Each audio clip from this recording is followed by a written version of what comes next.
Alrighty. Time for my first Covenant 25 monster train. Is that dancing dude related to Pepe? You're referring to the Spurto Sparde that I have at the beginning of my streams. He's, I mean, not really, no. I believe that is a really old Finnish meme, which kind of got popularized, and people kind of forget that it's from Finland, but I think it started out that way. Little dancing bear guy, nothing to do with Pepe. Pepe was made by some comic cartoonist guy who got very mad that it became a political thing and started suing everybody who uses it. The art style of Spurto Sparde or the art style of this game?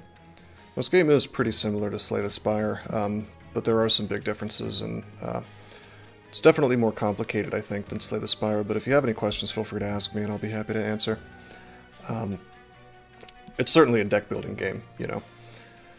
Anyway, I have been requested by Perpetual Blur, also known as Wise Wolf, to play some more of this, which is fun because there has been an update to the game recently, which has really been a huge quality of life type thing, you know.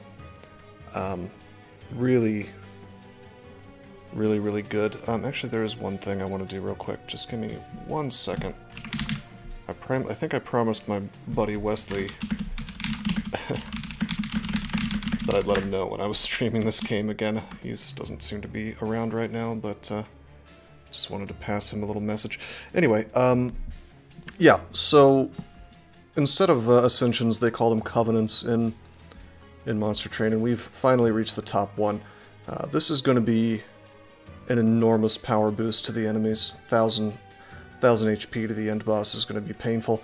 I don't know if I'm going to be able to win this on my first try. We had a hard enough time before. On the other hand, I completely crushed it last time I streamed when I played this new guy, who was a whole lot of fun. Let's see how good Solgard is. So he gains shards whenever you cast spells on his floor. Yeah, Tony, these kinds of games really are addicting, aren't they? I'd say Slay the Spire is probably a little more addicting than this game, but kind of to each their own, you know. Anyway, yeah, so we cast spells on the same floor of the train as him, and we gain shards, and then depending on which path we level him up in, the shards do different things. We also start with Foregone Powers instead of Frozen Lances, which I like the Foregone Powers more. As far as our second clan, you know, because of the fact that we're playing this dude, I really want to play a second clan that gives me some kind of spell. So Implings, these are creatures. I could take the Hellhorn and take the Torch, I guess. Let me take a look at what all the new stuff is. So we've got Restores, we've got Root Seeds, which will buff our dudes and increase our draw. I might go in that direction because being able to draw a bunch seems like a great idea. Because just casting more and more stuff with that incant just seems very good. Oh, yeah, I can't obviously ally with myself. So you get two clans. In Slay the Spire, there's really not that much customization at the very start of the game because you just pick one character. But in this game, you take two different clans, which determines what cards you can get. And the primary clan, you have two choices of champion, you know? Yeah, that's what I was thinking, Perpetual Blur. I mean, the Root Seeds basically pay for themselves. Although the actual effect of Root Seeds is a little goofy, considering, like, what am I really going to buff, you know? Let's see, so we can take Plink, which will give us morsels. There's also Shade Splitter, which is a spell and a creature. Just adds morsels to my hand. Could be interesting. There's the Primitive Molds, which I think are really, really strong. So yeah, there's a lot of interesting things we could do. A lot of really interesting things we could do. I haven't seen any of the new cards, other than these starter cards, for any faction except for the Melted and, what did I play last time as the secondary Stygian? So, I guess I probably will go for this. Because my instinct is this is a pretty good combo. Yeah, that's pretty cool, Tony. I'll probably get back into playing some more Slay the Spire at some point. Of course, I have the request thing set up on my channel points, so you know, people can always request runs. Alrighty, let's get the train going. Note that the Frostbite Revenge track has very low HP for a frontliner till post Daedalus.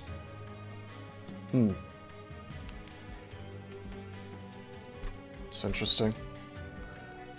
Well, there's I believe there's ways to buff HP with Awoken, if I remember correctly. Anyway, we'll do this and we'll see where it goes. Chump blockers, yeah. Well, Awoken is a very good, very good faction as far as tanking goes. Alrighty, so let's see what we started with. We started with Energy Siphon, which I'm not too happy with, because I really wanted to go in the Frost direction, and Siphon doesn't help us with that. We've got Steel Enhancer. This is kind of awesome, because it's a 0-cost spell, so that's helpful. They buffed this. This used to be 1 cost, I think. This spell was, in my opinion, total dog shit. It's probably okay right now because of the low cost. Then we have the Unnamed Tome, which is it's a free spell, you know, and Silence is not bad to have, and it's permafrost. So let's see what bosses we got. This guy's got Damage Shield Bombs. Okay. What does Silence actually do? Disables triggered abilities. I'm always unsure exactly what that applies to. I don't think that will take away the damage shield. It was 2 mana in beta. What is the significance of the color in the center? Where? In the card? This little line here? Is that what you're talking about? That's just which faction it is. Like green is Awoken and this is Stygian. Steel Enhancer is clear. Unnamed Tome is blue. Am I colorblind? Oh, this thing. That's the rarity of the card. Yeah, that's Steel Enhancer is like a common. I don't remember what the blue is. I think rare is red or something. Golden, maybe. But these are just random starting cards. So these things, I don't get to pick from these. This is just what I got when I start out. And you get more random cards, which could be total junk based on which covenant you're on. So we get a lot of crap at the start. So already right off the bat, we've got a good amount of randomness, which kind of makes you think about how it is you're going to build your deck, which I think makes this game a little more complicated than Slay the Spire right off the bat. All right, so this is a new boss, Arcus Darkness Incarnate. Shards of the Divinities to halt your advance. So he can summon something called a Blinding Dark Shard, which is phased. I guess he has to cast spells to unphase them. Interesting. 0-1, they apply daze to my units when they rally. I don't know what the rally keyword is, that's new. Huh. And Looming Dark Shards, which apply +1 mana to spells in hand, and that's if I cast a spell. Ooh, that's ugly. This is really ugly for my deck. Uh-oh. Alright, and then our version of the final boss is the Purifying thing that takes away buffs from me and debuffs from him. Rally is on summon on that floor. Okay. Well, that's going to be... I bet you our hardest boss is actually going to be on Ring 6. Anyway, let's go through here. Alrighty, so I think one of the things I'm going to try to do first is get rid of these damn energy siphons. These are curses right now. These are just dead weight because we have nothing that does direct damage, so applying spell weakness does nothing for me at the moment. So here's the first big choice you have to make. There's 3 different paths for upgrading the champion. You only get 2 of them as options. There's 2 different artifacts you can pick. I think I'm kind of coming around to wanting to pick the artifact first to see what's available, because if we saw like a frost booster here, I would absolutely take that, and then that would double down on my willingness to take the frost upgrade on the hero. A lot of the offering cards are direct damage. That's a good point.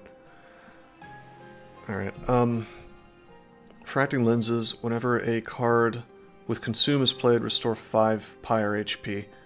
That could be kind of cool. We don't have any Consume right now, but we could very well want to either take a card with Consume. Actually, this has Consume.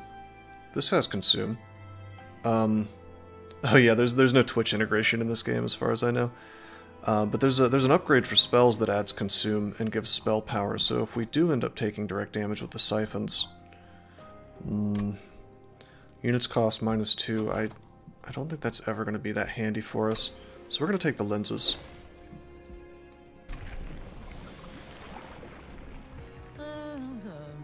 What up, girl? She's one of those muscle girls, man. Not sure if I like this haircut. Anyway, I like how our hero always looks like a turbo manlet next to this chick. Like, why is he so tiny? Why is he always so little? Come on, man. Alright, so our two options are, we got the Revenge Frost guy. Apply Frostbite 1 per shard. Kind of cool, although 15 HP is not that much. And we're not going to be able to apply shard that quickly. Or deal 3 damage per shard to the front enemy unit. On action. What's action? At the start of the unit's turn. Well, that's kind of handy. That 3 damage, though, I don't think... Yeah, there's no way that applies with the spell weakness or whatever. So it's only 3 damage per shard, and the shards disappear at the end of a combat. I really cannot imagine the terms here are less intuitive. Yeah, there's a lot of keywords in this game, and I think I agree. Shard, for example, is totally new. That's something unique to Soulguard, I think, and this guy's new with the latest update. I don't think this is gonna scale hard enough or faster. Well, Frost is in general just a better thing with it's just better in my opinion. The other thing though is that Frostbite happens at the end of the enemy turn, and this happens at the start of well, no, it says it triggers at the start of this unit's turn. Therefore, either way the enemy gets an attack before I get to act. The difference, though, is that I can put a tank in front of this guy and not have to trigger the revenge ability, you know what I mean? So he wouldn't have to be the one tanking. So my instinct is actually to go in this direction because of the fact that I have Awoken as my secondary group. And then we just, like, put a big-ass tank in front of him, and then we buff that thing a bunch, you know? I think that might be kind of cool. Yeah, I feel like that's the play with Awoken. I still am I'm very unsure about the scaling on this damage, but I'm gonna try it out. She could just be like 9 feet tall, that's true. She could be. Hey, Grenades and Slime, what's up, man? Good to see you.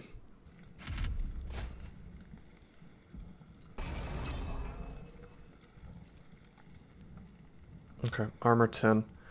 So the question is, do we have enough damage? So here's another fun thing about this game that you don't really see in Slay the Spire, is like in the fight, you get to choose whether to take an extra trial, is what it's called, which gives some kind of buff to the enemy. So this one gives all the enemies 10 armor. And my reward is that I get to draft a primary or allied clan unit, and I would really like to draft an Awoken unit, so I really want to take this if I can do it. So this guy's going to have 10 extra armor. He's the boss. This guy's going to have 10 extra armor. And the healer's going to have 10 extra armor. So 55 instead of 45 HP. I think we can do this. With these buffs, I think we just throw a steward in front of Soulguard and we get some work done. I think this will be okay. We can buff a whole lot. Let's try it.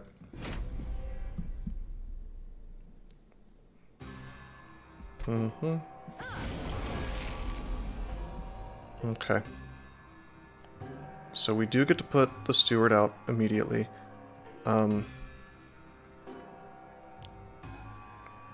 Okay. So the real question is, do we want to put Soulguard up here and start buffing him, you know what I mean, to do the big damage? Or... because we'll do, let's see, we'll do, goddamn, Frostbite 6, that's so good. We're going to want to trigger the Frostbite immediately. Their arrow pointer is exactly when you click a card and is exactly like Spire. Yeah, I guess so. I mean, there's only so many pointers you can have. I remember on the RPG that I'm building, I temporarily made the pointer like a little sword, but that probably won't stick around. Alright, I really want the Frostbite ticking. Huh.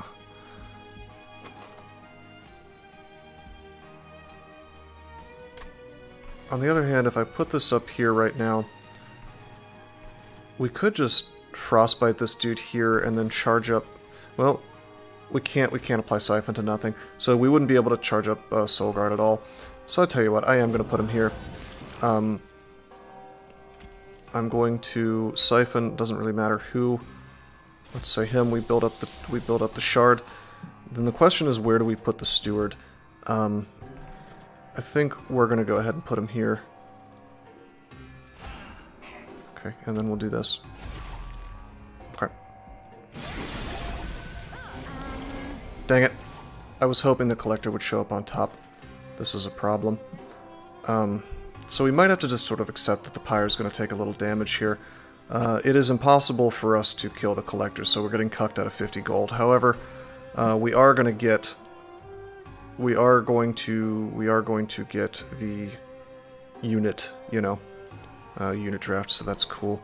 We do 20 damage with the pyre. This guy is going to get healed, unfortunately, so the frostbite's not going to damage him. See, this dude heals 5 every turn. I guess that I could, you know, I guess I could put like a steward here and start buffing him. Although I really want to buff this guy. We have 5, 6, 7 damage coming in. We really do need to start buffing. Yeah, let's enhance him. Okay. Again, Siphon's not really doing anything for us, so we'll just cast it to buff up Soul Guard. You know, so he's now doing Shard 4 for 12 damage each turn. The question is, who do we root seeds? I know I can play all the cards, I'm just trying to decide how I want to play them. Because in my ideal universe, I put this here and I start... If I could take his hit points below 40 by the time he gets to the pyre, that'd be nice, because then I take 4 damage instead of 6, but I think I'm just going to leave that alone. I think we're just going to root seeds our boy here in the back. Trying to see how this works, and I guess I'll go ahead and put the steward up here. Feels bad to lose that 50 gold. I'm not sure how I feel about this, you know. So we have a big-ass hand because we use so many root seeds. Bit of a problem because the steward has very low HP right now. We'll be able to increase that by a little bit. We are going to be able to heal by 5 because of the refracting lenses, so that's nice. Let's see. We're going to put another steward. Well, that's not going to do any damage, though.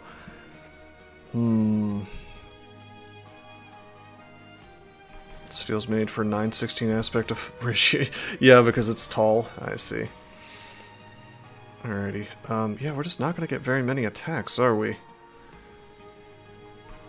Watch us, like, lose on the first battle, you know?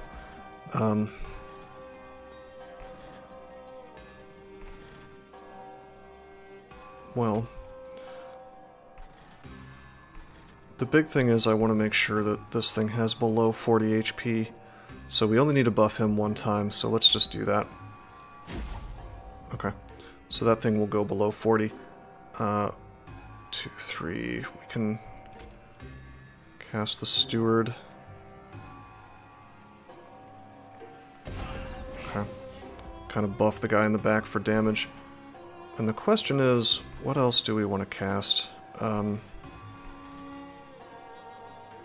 He would live, and he would get some damage in, I guess. We probably want to just root seeds again, though. Probably. Yeah. Let me draw a bunch of cards. Now, the question is, do we foregone power down here just to buff his ass up? I don't think we do. I think that if I... Let's see, could I take him below? No. Let's do this here. Okay, and then next turn he'll heal 5. Can we take him below 20? That would be ideal. Yeah, we will if I just buff these guys a little more. So I'm gonna do this down here to buff up his incant rather. His shards. Yeah, we're just not doing enough damage here. 5 damage, huh? Steel Enhancer. Sadly, this unnamed tome does nothing. However, we can do it just to get the incant, you know? It's like a tower defense. Kinda, yeah. Kinda. So I really, really want to foregone power down here and apply the frostbite to this guy so he's going up, you know? Unfortunately, if I use Steel Enhancer here, this guy still dies on the first hit. But if I Steel Enhancer him, I'll get another turn. And we are doing... I just realized it's not just the start of his turn, it's every single thing that goes by. Because this guy's relentless, so it just keeps... the fight keeps going until somebody's dead. So he's doing his 9 times 3, 19, 18, 27 damage every single turn. So that's pretty strong if I can just buff his HP somehow or have a real tank in front of him, you know? So that's pretty sick. Alrighty, we do indeed take him down to 20 HP this way, so that's good. Question is, do I care more about foregone powering or do I want to root seeds? I want to root seeds and make the next turn have bigger draw, and then we can buff the hell out of our top row. So let's do that. 112, 127, and I betcha, let's see, hopefully we... Nope, didn't discard the dead weight. But yeah, we do 154 damage, so he's almost dead. I could slow this down if you guys wanted, by the way. It doesn't actually... the fight doesn't necessarily go that fast. We can... I have it on Super Ultra, because otherwise it takes a long time, but... Alrighty, Hans our boy here. He'll be the biggest train steward of all time, I guess. Oh, right, I can just kill him, never mind. Alright, it's not bad. We walked out with 6 total pyre damage. Restored 5 of it from the refracting lenses. Didn't get our 50 gold from the fairy or the collector or whatever you want to call it. Alrighty, well, there's an offering card. And there is an offering token which lets me draw 1 and discard 1, which would help with charging up my, charging up my shards. On the other hand, this does 5 damage. That's a way for me to... It's kind of bad, but it's a way for me to get value out of my, out of the energy siphon. This is a huge way to get value out of the energy siphon. But, I think I want the Titan's Tooth because offering. So when I'm randomly discarding stuff instead, I might cast it if I can trigger the Titan's Tooth. Okay. We also got an Allied Clan pack, a spell from them, which is my Awoken dudes. Not sure what I'd want to do with this. If anything. We don't have a tank yet. Sharpen, I've found, is just kind of expensive for what it is. Razor Sharp Edge is pretty strong, I suppose. Throw it on our Soul Guard. Glimmer could be cool. It would be a way to heal, which becomes important if I take a tank that upgrades when he heals, which there are a few cards like that. None of these are free, though. Right now, what we mainly lack is a tank.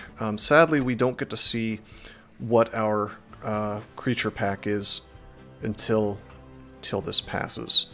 So I can't use that knowledge to my advantage, I don't think. Unless maybe I could have looked at the color of the deck down at the bottom before I started this whole process. Do I have backline removal? I guess the only backline removal I have right now is the Titan's Tooth, so technically this is backline removal. Let's take it. Okay. Just kidding, it was a unit draft of both factions, so this is Awoken, that's Stygian, that's Awoken. None of these are the things that heal, that do things on heal. Icy Siliphyte is kind of cute because while I don't really want to build a spell weakness deck, it's backline removal and it's a way to add spell weakness and we could potentially get value out of that. Husk Hermit would be a pretty sick tank right now, although I think it would be bad in the late game. You'll notice this is not gold, which means I've never won with it. I don't think it's a very good card. It's tempting, though. How big? What's the capacity? This guy is 2 sized, and this guy is 2 sized. So we won't really be putting him on the same floor if we also want to tank as the champion. Yeah, you get a little gold border around the card if you've won with the card in your deck before. It's kind of a fun little progression thing to work towards. Animus of Will is great for offense, but we don't need offense right now. We need defense. I hate the fact that this is what got offered to me. Let's look at the map.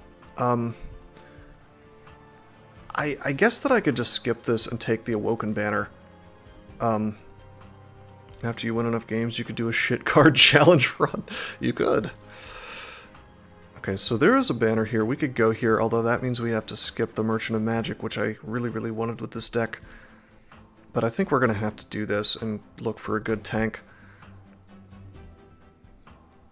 Alright. Perhaps against my better judgment, I think we're going to take the Siliphyte.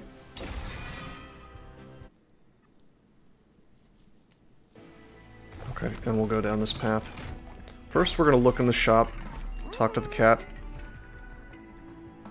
Click him a few times for fun. There's a large stone, but because we got cucked... Oh, this makes me so sad. Can't afford it. We got cucked out of that collector. If we had killed the collector, we would have the money to afford that. This is like the best upgrade in the game, in my opinion. Hold on, let me take another look. What was here? This is the worst upgrades otherwise. Got the best one and then two that I really didn't want. Well, this is a good tank. We need more healing, but this is a good tank. He goes in front. Yeah. He goes in front, my champion goes behind, but we have no way to buff his HP. We could give him armor with Incant, I guess. God, what a terrible what a terrible upgrade. Man, it would have been so good to give him the large stone. It's outrageous. Maybe having trouble on this second fight. I also have no good way to heal him really outside of the glimmer. It's just not good enough. Without upgrading it. We could reroll and give him HP. I think I'm gonna go for the Devil I Know, which feels bad. But we'll give him the armor per spell cast, I suppose, and then just move on. This is gonna be a rough fight. It's a Hellvent. Is there anything I would even want to copy? Not really. Just looking at the next set of things. Probably take the Merchant of Steel again and then the Stygian banner, I guess.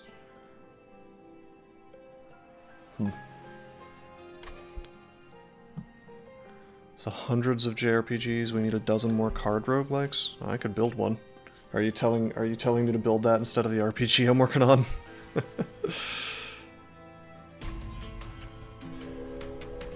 To be honest, I've considered it.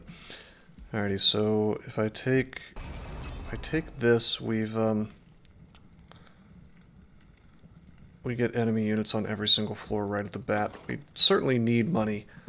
It's gonna be 4 of these little douchebags with rage. They'll do a ton of damage. I'm glad we got all that backline removal because you know, we will absolutely crush these guys now. They all have like 1 HP. So if I can simply... I can draw into the right stuff. If I could draw into the Siliphyte and then put a tank in front of him, it would be ideal. Hey, Orin, how you doing, man? You know what? I'm gonna do it. We have to take the risk because we're just kind of doing poorly, I think. It's that money because we missed the fairy first thing. Alrighty, so we get the hollow guaranteed in the starter hand, I believe. 15 damage we're looking at. Okay. So this looks bad. It looks like the hollow's gonna die. Oh no, the Hollow is gonna die. Shit. How's the slave train going? Badly. We, on our first, okay, so the Covenant levels, mean that on the first turn, capacity goes down on one of your floors, and it happened on the absolute worst one. I really would have liked to have put Soul Guard here and the Hollow in front, but we don't have enough space to do that. We could put this here and then use Root Seeds on him to give him enough armor to survive these 3 attacks. But then he's just going to die next turn, and it's going to be miserable. But if we draw anything, really, any of our backline removal, it'll be good enough. Okay, so we'll do that. There he goes. Says he's gonna die. Oh, he doesn't have any.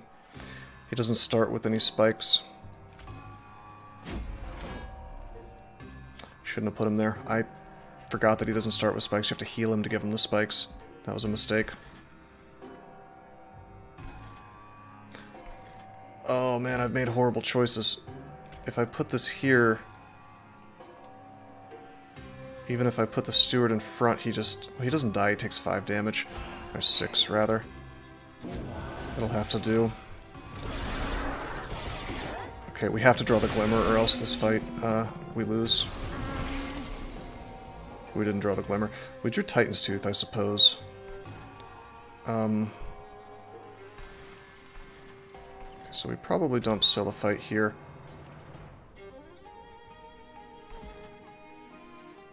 We can Titan's Tooth and kill all this crap, which is nice. Problem is that we lose our champion, which means we lose the whole fight if I do that. Like, we have to Titan's Tooth down here. Okay, 5, 10... Okay, no, I could live. If I put Celophyte in front and then buff it, we could live. 5, 10, 15... The other thing I can do, by the way, is I can turn off the haste, which jumps them up to the top floor.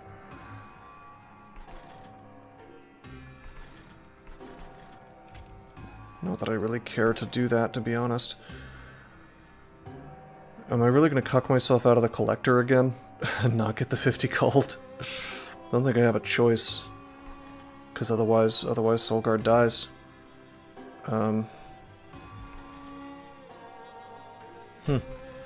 Yeah. So we gotta put Celophyte here. We gotta buff Celophyte. By the way, this could still go very badly because the Foregone Power could discard my dead weight instead of my Titan's Tooth. So wish me luck, I guess.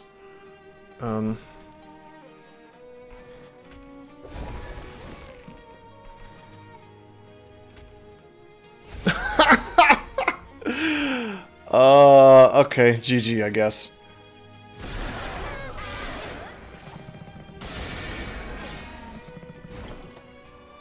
It's terrible. That's really, really bad. Super lame. Okay,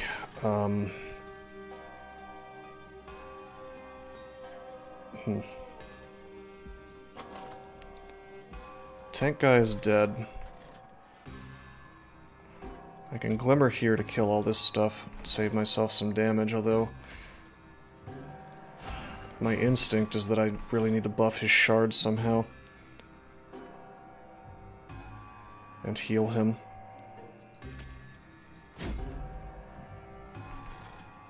Sadly, I can't do anything. I can't cast this down here to buff him, so I think we can do this, but it doesn't matter.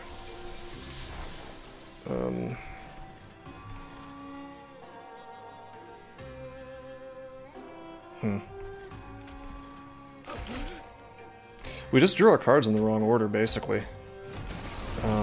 That was the big thing. It's It's really bad. We probably lose right here. Let me see. We can do a little bit of damage here, more than it looks like. Imagine if we had had the healing, the glimmer this turn, you know? Okay,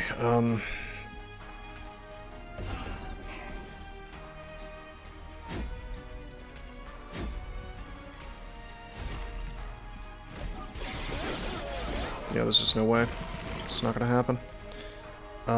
Also, we didn't really want to give him attack power because, yeah, we didn't really want to give him attack power because then he hits and does damage and takes spikes damage from this dude.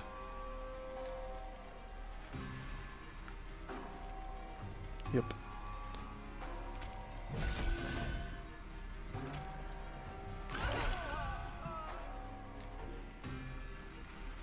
Let's see. Yeah, there's no way to,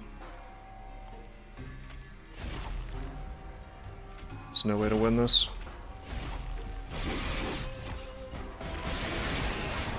GG.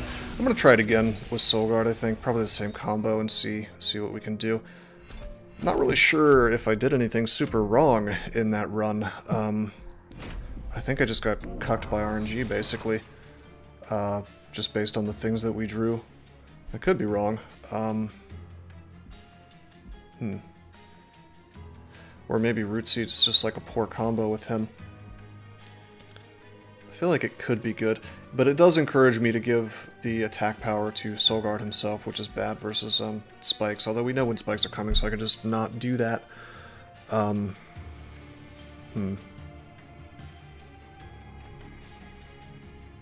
the big thing is that I had the guy who gains spikes on heal, and I forgot that he doesn't start with any spikes. That fight would have gone a little bit better if that had happened that way, or if we had more healing.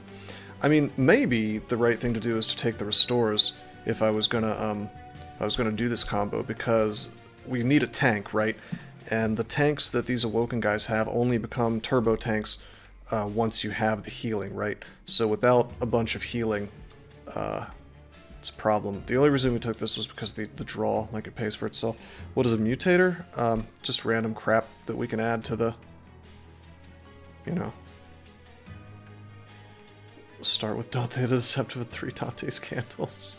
Of course, it doesn't count as a win if you, you know, you can't climb Covenants that way, and I haven't won Covenant 25 yet, so I would like to do that without mutators before I start messing with those. You could do this in Slay the Spire, too.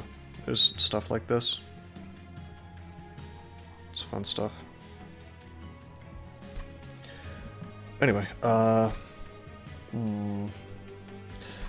try the same combo, I think, with Restore this time. Stop trying to min-max with the draw, I think. Yeah, you can play a custom run and slay, for sure. I forget exactly what it's called, but oh, did I? Okay, good. I was going to make sure that I set the Twitch settings up correctly. Wasn't sure if I'd set it to Monster Train or not. I'm trying to think of a good strategy for if I were to add attack power, if I were to take the Root Seeds.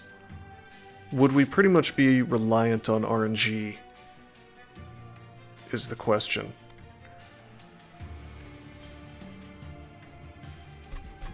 To get a really good tank card that doesn't require healing to be good. By the way, I think to fix that run, what I should have done is I should have taken the 30 HP guy. I should have just bitten the bullet, basically, and accepted I needed that HP, because he started with 30 HP, and that would have been enough. He also would have crushed the low HP guys, and I shouldn't have taken that trial, probably. Yeah.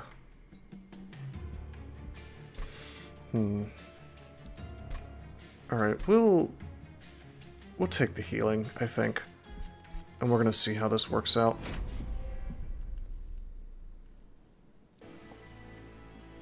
Okay. Well, this time we got some different cards. We got the Resto Detto, which is amazing. Helical Crystals, which does damage, which is actually one of the better damage dealing cards, although rather expensive. And another unnamed tome. We got Daedalus with double explodes. We got this guy again, and Seraph with the same Same type of Seraph. The fuck is this? At the start of each turn, the front friendly unit on each floor gains 5 HP. That's wild. And then refracting lenses again. I mean, of course I'm going to take this. That looks insane.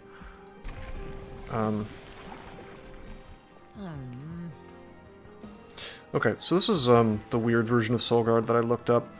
He can't. He's just a big ass boy with big stats, but I have to cast 4 spells before he can do anything. Honestly, we got an artifact that works really well with the frost, so we're just gonna do that. Then we're gonna use our restores to heal him. Yeah, that's the meme, I think, with this combo. I think I figured this out.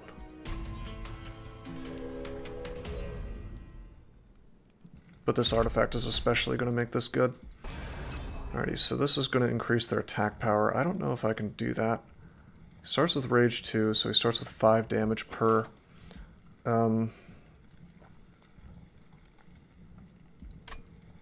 It's going to be like 3 or 4 of them in each stack. This game is better because you travel by train. Yeah. Okay, unfortunately, I don't think I can do the trial because Soulguard's tanking and 15 HP just isn't enough. Well, hold up. He'll be gaining 5 HP every single turn. 5 max HP, even. And 5 regular HP, so I think it's 5 max HP. So if we put him on top, he'll have 25 HP by the time he gets up there. So then we're looking at them doing just their usual 5. The rage will be gone. I think it'll be okay. We just need the capacity not to screw us over, but even if it does, actually it's fine.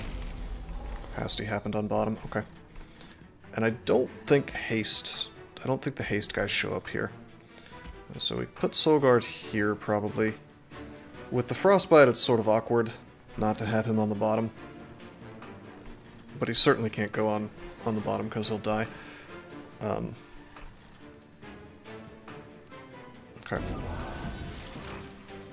So we're going to start building him up. We're going to helical crystals here. Just kill 2 of them, why not? Start building. Okay, so that artifact kicks in. 20, we get lucky with the collector this time.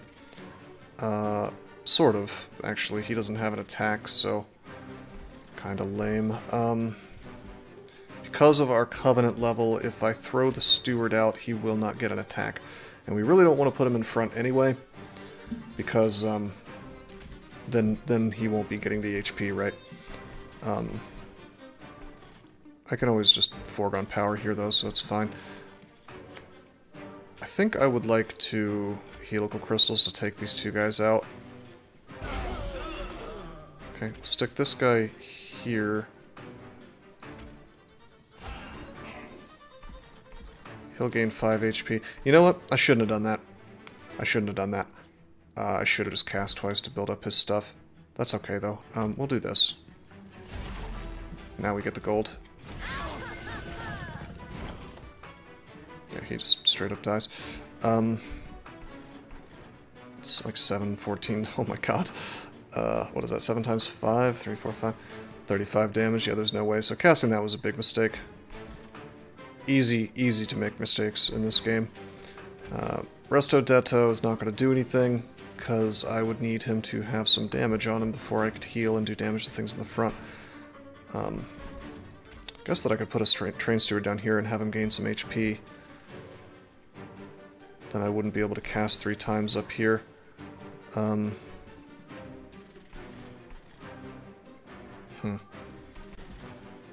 Well, I know for a fact I want to set up the restores here.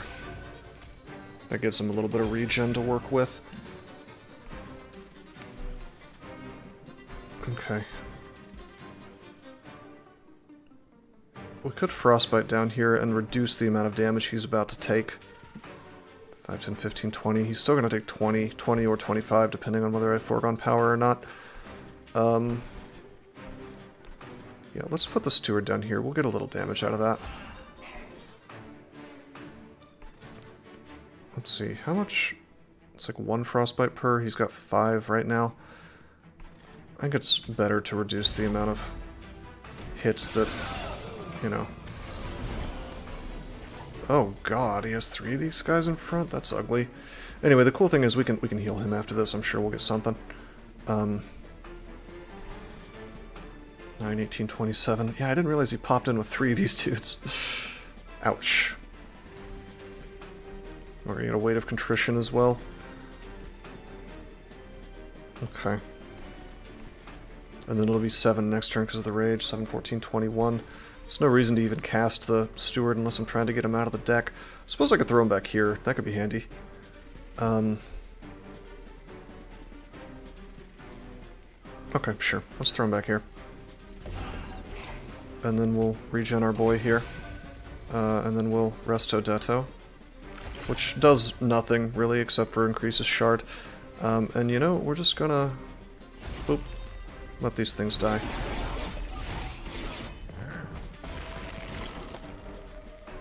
Okay, so he's hurt now.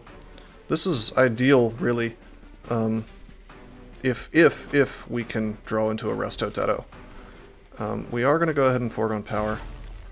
Sadly, we discard our other foregone power. Out of all 3 plus 1, so 4 cards we could have discarded, we chose the absolute worst one. Kind of cute.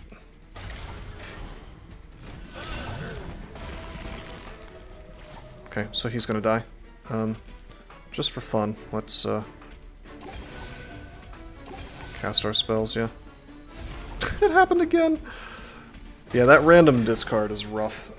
It really always seems to choose the absolute worst card.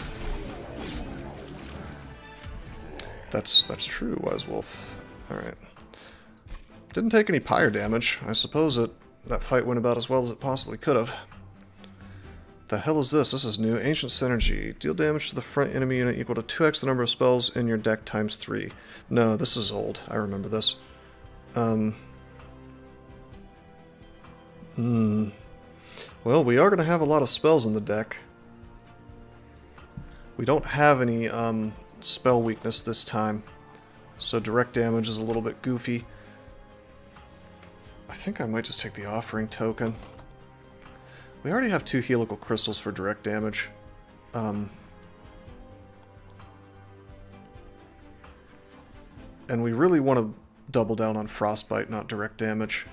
On the other hand, we have resto detto. Damage to the front enemy unit equal to 2x the number of spells in your deck 3 times. So it does 30 damage and it does it 3 times, so 90 damage. That's really not bad.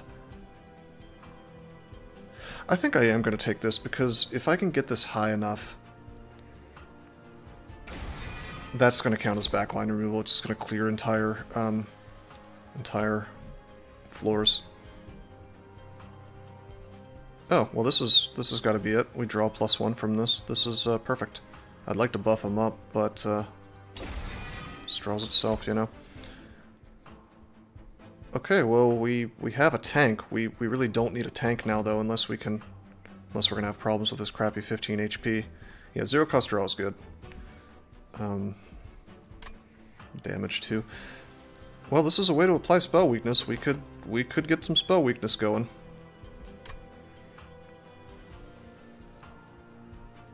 We can also stick him behind Soul Guard and feel okay about it, even on the floor that's reduced. So we're going to try to make this work. Okay, so Merchant of Steel, Stygian Banner, Merchant of Magic, Forgotten Boons. We have the money now to afford a large stone if we were to find one. Yeah, this is a game where you can have bigger decks. Although having small decks here can be good too. We're absolutely going to take the Merchant of Magic. We want to upgrade our spells, so we'll take the money. My god, I mean, this if there was ever a deck that was screaming to have more upgraded spells, this is it. Power Stone. Could just straight up upgrade the Ancient Synergy, that's adding 30 damage, really.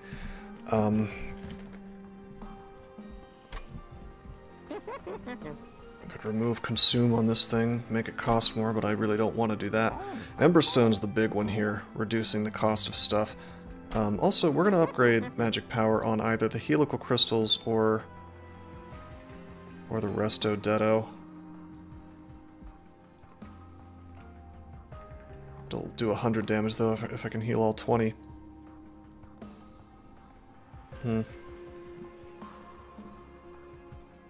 35 twice.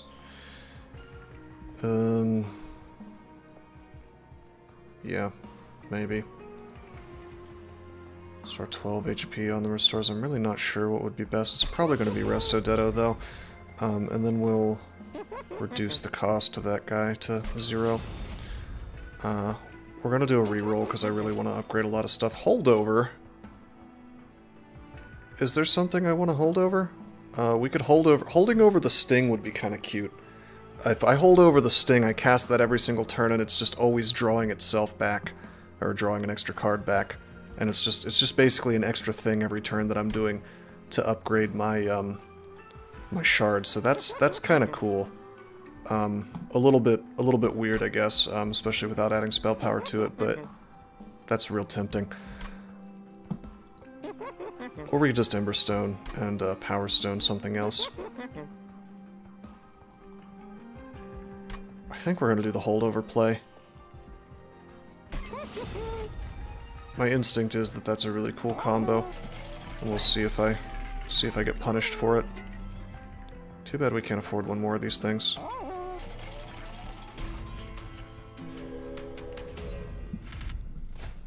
If we're lucky, we can get those cool Awoken relics that make stings better.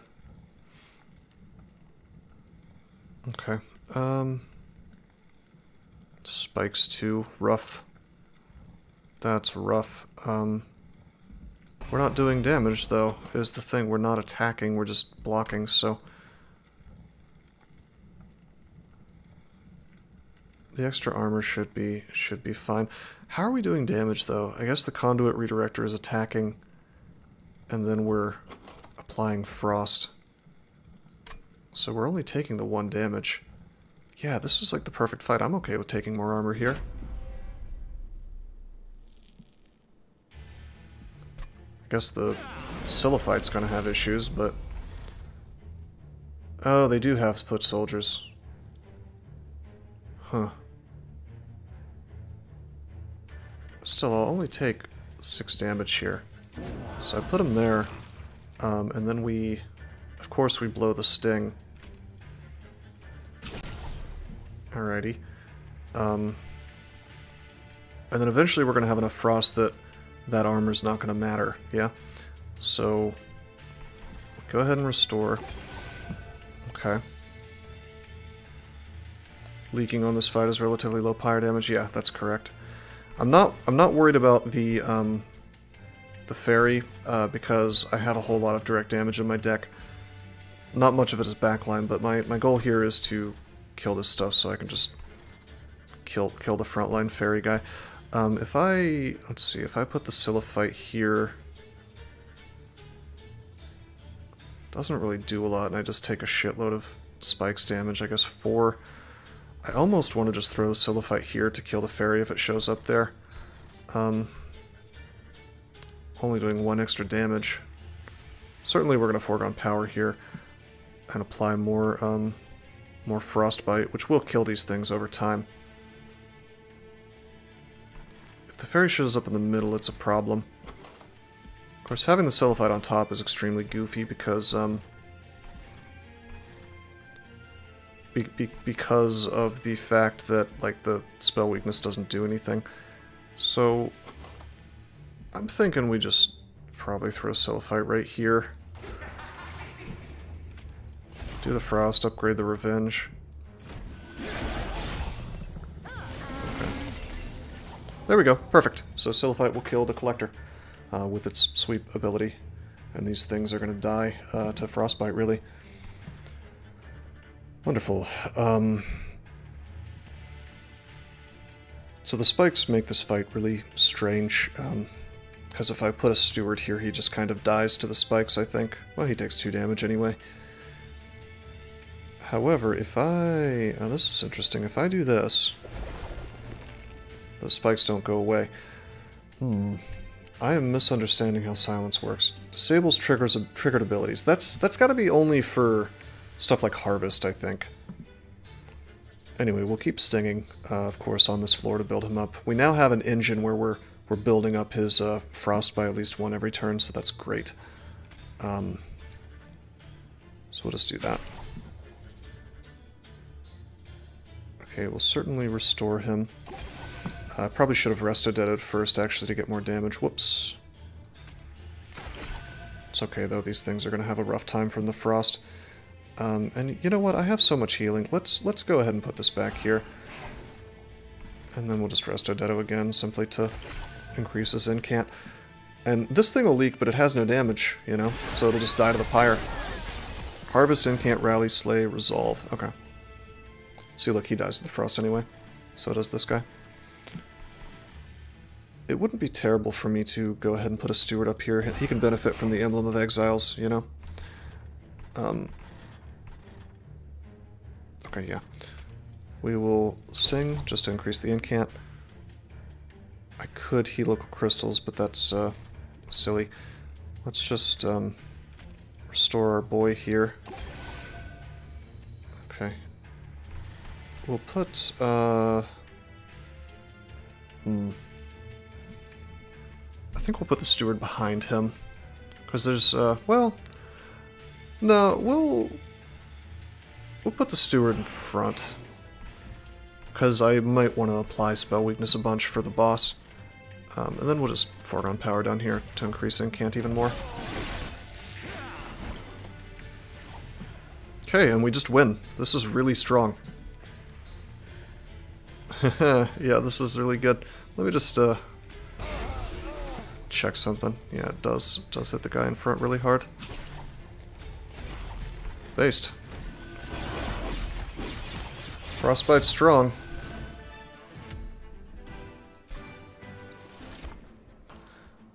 Okay, so that's Flash Freeze. Now, remember, our Seraph boss will cleanse half of his frost every turn, which is unfortunate. But I think we can still build a frost deck and do really good work to him with Soul Guard. What I really want to do is find a way to turn Soul Guard into a bigger tank, like give him more HP via some kind of Awoken spell, although healing him is fine. If we can make Flash Freeze free, I suppose it's okay. Sort of tempted to just take the Offering Token. Because the Offering Token, unlike most of the discard stuff in Stygian, lets me choose what to discard. So if I could just choose to discard Deadweight, or choose to discard something with Offering on it, which we don't have yet, we could do some work. That way. It's hard to turn down Flash Freeze, though. That Frostbite 8 it's a lot. Especially since we do appear to be building a Frostbite deck. It is also backline damage, which we are completely lacking right now. Our backline damage right now is this sort of awkward, gee, let's push through with damage and hope that we kill it type thing. So I think I do agree that we either have to take Flash Freeze or we have to take Ice Tornado. I'm going to agree with Flash Freeze, though. We technically do have backline, though, with regards to Soul Guard. But certain fights it's going to be painful to set that up. Here's some more backline damage with Glimmer. However, we've already got plenty of healing. I think I kind of want to take the Enhancer. Unfortunately, the Enhancer gives him an attack, which, as we've noticed, makes him start taking Spikes damage. Although we've just been through probably the worst Spikes battle that we're going to see. So I am sort of tempted to take the Steel Enhancer and... Oh, by the way, we also have Icy Silliphite for backline. I'm sort of tempted to take that and use that to buff the Silliphite. It's another free spell is the thing. I'm gonna take that. Maybe I should have taken the Sharpen, though, for spikes on him. Eh. Hey, this is my favorite boy. This is my favorite tank boy.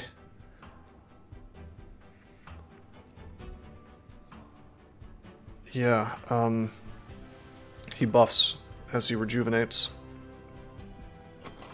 We don't really want to put a tank in front of Soul Guard. and unfortunately this splits where we're putting our spells. Yeah, we could put Nameless Siren behind Hero. It's not a bad idea, but we are going to need tanks for other rows. Double incant scaling. Yeah, that is certainly sounds good. Although I'm really not a huge fan of Rage in terms of getting damage, and the other problem with this is with Seraph, he's gonna have my Rage. So Rage in general is just kind of shitty.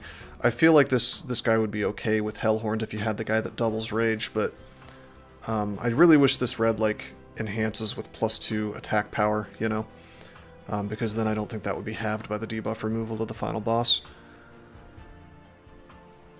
In general, though, this will take us pretty far, I guess. I just don't think it'll take us into the final boss, and we do have to plan for the final boss even harder than we used to because he has 1,000 more hit points at this Covenant level. So my instinct is to just take the Hollow and use him as a tank on a different level. But yeah, I mean, the fact that this is going to split where we're casting our spells is not great, I agree. Well,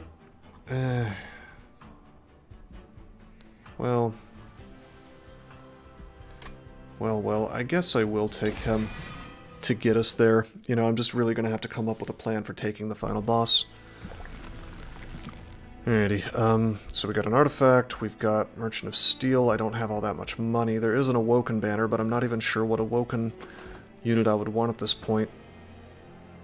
Somebody who doesn't require me to cast spells on him for him to tank. I think I'm going to take the healing and the artifact, and we're going to sort of fingers crossed hope we get a really good artifact. Well, that's handy. Okay. Come on, good event, baby. Penance Yard. Huh.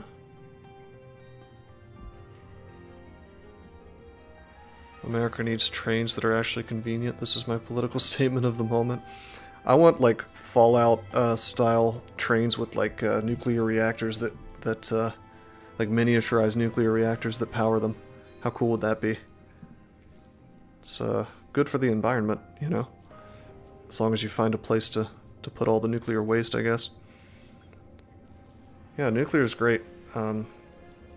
Truth is, people don't realize that a lot of this so-called renewable energy ends up poisoning people because, you know, when you dig up the rare earth minerals or rare earth metals or whatever they're called required to build things like solar panels, a lot of people end up getting cancer, and you end up causing a good bit of pollution in the area where you mine it up, you know.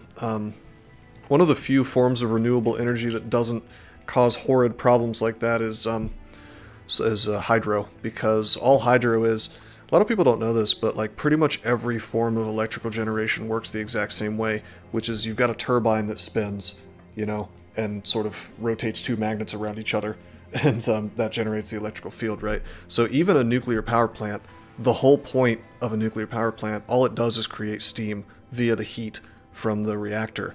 So you've got the steam, you know, and the steam, you know what it does? Spins a fucking turbine. Which is something I didn't know for the longest time, but it's just really interesting that almost all of our electrical generation is based on that very simple technology, you know?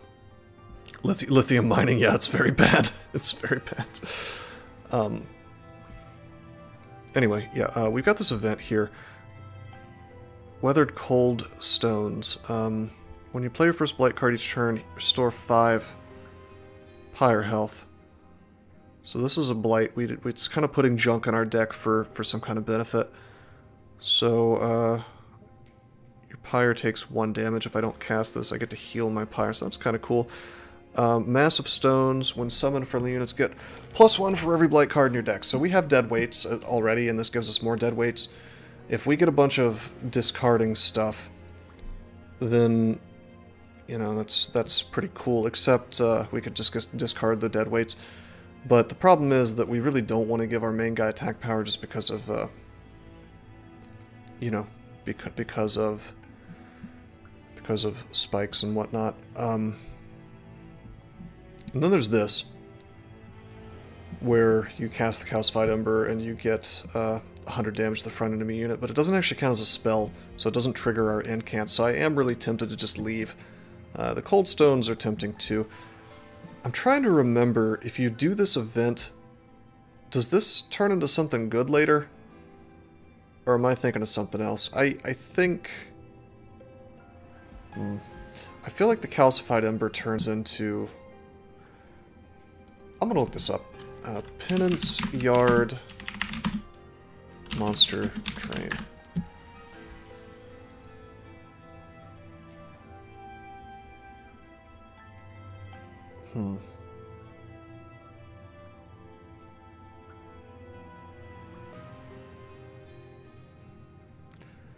I don't see anything about them upgrading. The Ember Stasis artifact you get in the Penance Yard event cannot be upgraded. That's a different event that I'm thinking of? Okay. Because I would absolutely love to have the card that this turns into in that other event, which is like a 0-cost card that draws cards and stuff. It'd be super sick. As it stands, I think we do just leave. So we got cucked on that event. We'll leave the dead to lay where they lie, I guess. Lie where they lay. Okay, well, I guess it's time to fight the bomb man.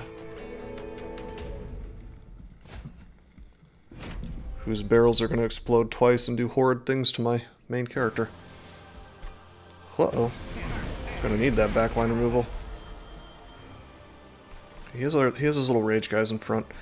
So if I put this here, we would just immediately get boomed by 20 damage.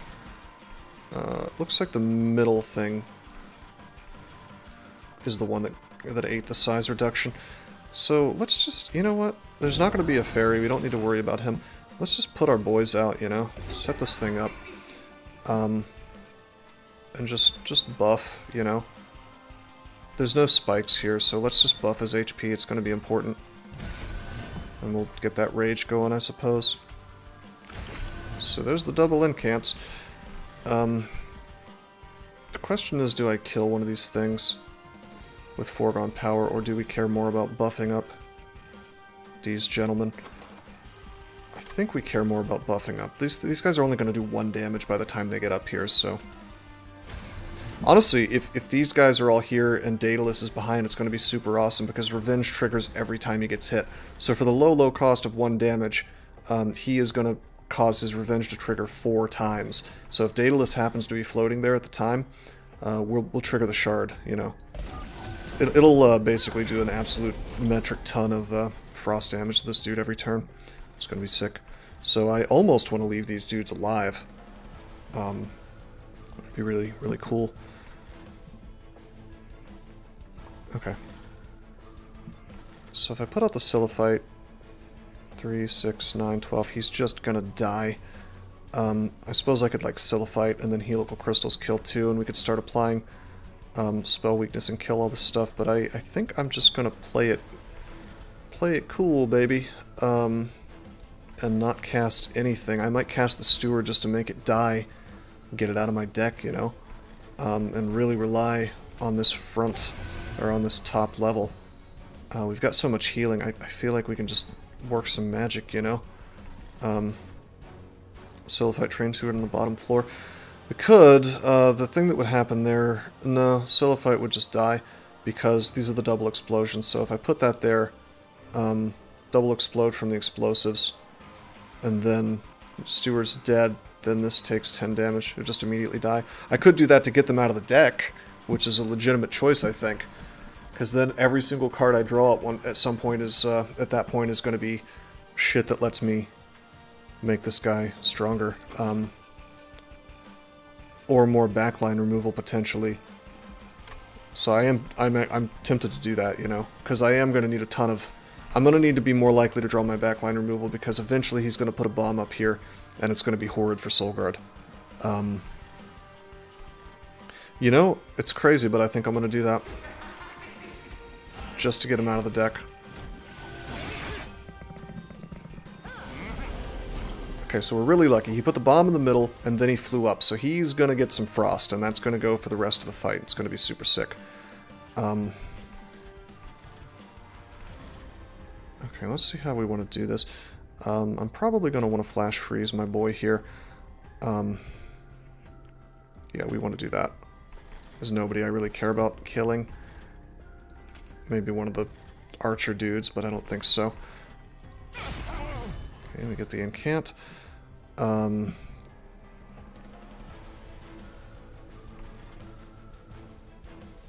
Actually, I am kind of tempted to kill the archer dudes. What is that? 5, 10, 12 damage. It's okay. We just need to draw into healing next turn, which we probably will.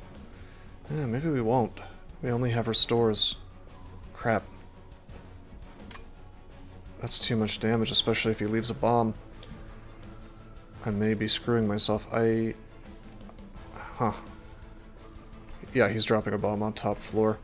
So I think we need to clear this stuff out so that we can use direct damage to kill next turn. Ideally we draw our sting, I suppose, or foregone power or something. Well, no, foregone power won't be good enough, will it? Because it's at the end of turn, he'll explode first. So we have to draw Ancient Synergy or Sting. This is quite bad. And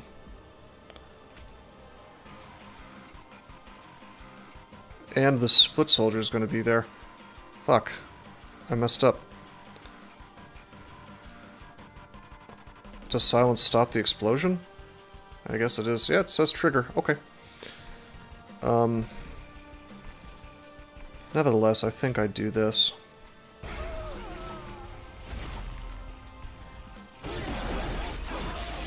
Quite a lot of frostbite there, though. Okay, so he always drops a bomb. Alright. So this thing's not going to die. We're good now. The only question is what I want to do. I want to get these stewards out of the deck is what I want to do. Hey, these guys are flying to the top. We're going to have a very big top row. I could synergy here and kill all this stuff, I guess.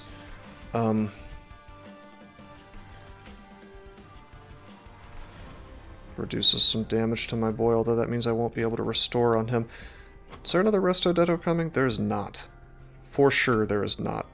Got kind of super cucked on the lack of holdover sting. Would have liked to have had that. 5, 10, 15, 16. Yeah, it's enough to kill both train stewards. Foregone power is not good enough. He'll still do his damage. I guess I could just synergy here.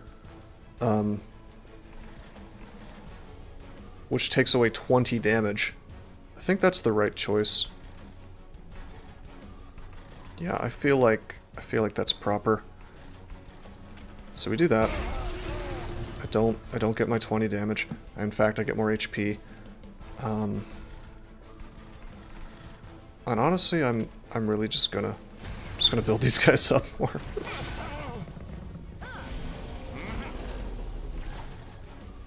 Okay, and these guys get just an enormous amount of frost, because that revenge triggers to everybody every time I get hit.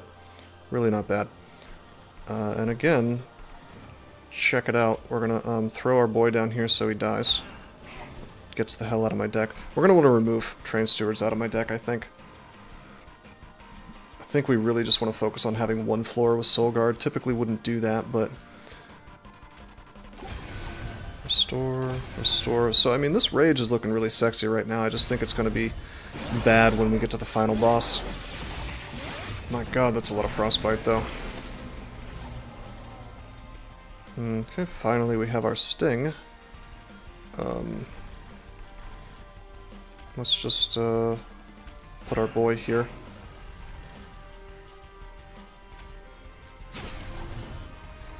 And we're just doing this to, you know, get the incants. This is overkill. We're gonna crush this boss. It's not even gonna be close. Just trying to make sure I do everything right. 3 mana. I could synergy here. It's not like I have. It's not like I have spell weakness though. Starting to think that getting this was a mistake. Just because it's expensive.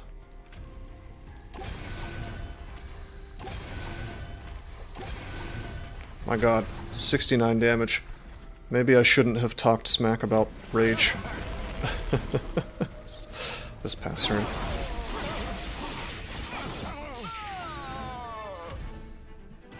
Not bad. Okay, we now have a way to increase the, HP of our boy. It's very, very expensive, unfortunately. Very expensive, but I think it's probably worth it. Reduce the cost twice, maybe. Spikes on friendly units deal +1 damage per stack. We don't really have anything with spikes.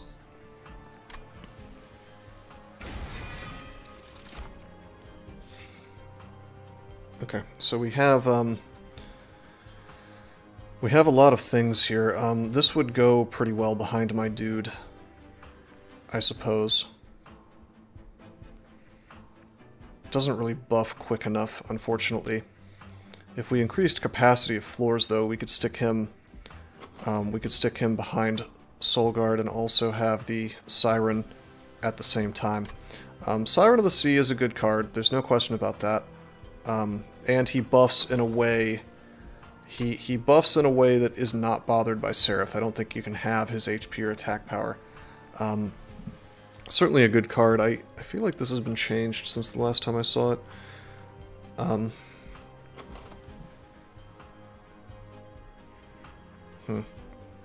His attack power doesn't upgrade as quickly as Siren's does, but it also doesn't fall. Siren is the Seraph solution? Yeah. Well, yeah, it is. I'm really unsure. You know, if we, actually check it out. We take capacity, we get triple incants on the same floor. That's the play. If we get capacity right now, we can throw all three of those guys. I really thought I would be taking card draw, but, like, incant, Soul Guard, all the same floor. That's gonna be sick. 2, 2, and 2. I would really, really like to hit up a Merchant of Steel, though, and upgrade some of those guys. And unfortunately, there's just not one here. There's one next time. Could take the boons. Also, there's a Hellvent here. I could have seen that coming. Tempting to... tempting to copy the Siren of the Sea. Let me think about this. So there's a Merchant of Magic. There's also Pyre Health. We could go to 110. And there's a Vortex, which would let us take out the stupid train stewards, which we don't want. Having money would be nice. Copying would be nice. I really don't know what we'd copy. I guess probably Cycle. I'm taking the Merchant of Magic, though. So I need to upgrade stuff. And we're gonna get rid of these stupid stewards. Goodbye. Goodbye. Dupe holdover sting. You could, yeah, that probably would have been the play if I was going to take the dupe. But I really think we're getting more value out of making the deck skinnier, taking out stuff that's not spells, and reducing the cost of something like Cycle of Life. We can add 20 magic power and consume to something. Heh.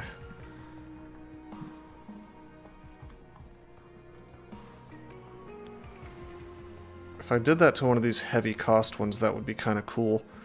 Because then I don't have to deal with them junking up the deck, you know, it's kind of like soft card removal and also buff and power. Let's think about this as we select our upgrade to the champion, which is probably just going to be more Frostbite. Oh, that just upgrades his HP. Minus cost on Ancient Synergy? Yeah, that's tempting. I might do both that and the consume, we'll see. Take the damage thing, but we're just going to take the HP. I expected the second upgrade to upgrade the amount of Frostbite, but yeah, now we have a real tank. I didn't realize that was quite so high. I mean, that's amazing, really. Suddenly we've got a serious tank on our hands. I think I'd rather reduce the cost of Cycle of Life, because I'm going to be keeping this around. Rank 3 Cold Channel increases Frostbite, I see. And then we'll just add Consume to Ancient Synergy, so we only have to cast it the one time, so if we get it at the right time, it's going to be great. Sort of tempting to do it to Helical Crystals instead, because it doesn't cost 3 damn mana. Like 180 damage, I mean, that's not bad. Question is, do I do a reroll? I'd be stuck with 70 gold at that point. We could get both upgrades, probably. but not the super upgrade. Or we could purge a card. It's always nice to have a skinnier deck when you can. Or we save the money for the Merchant of Steel and upgrade our boys. I feel like that's the right choice. Because getting upgrades on those two guys that are standing behind Soul Guard, I think is going to be crucial. Siren.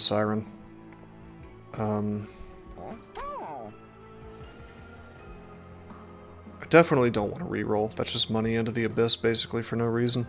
Well, not no reason, but not a good enough reason.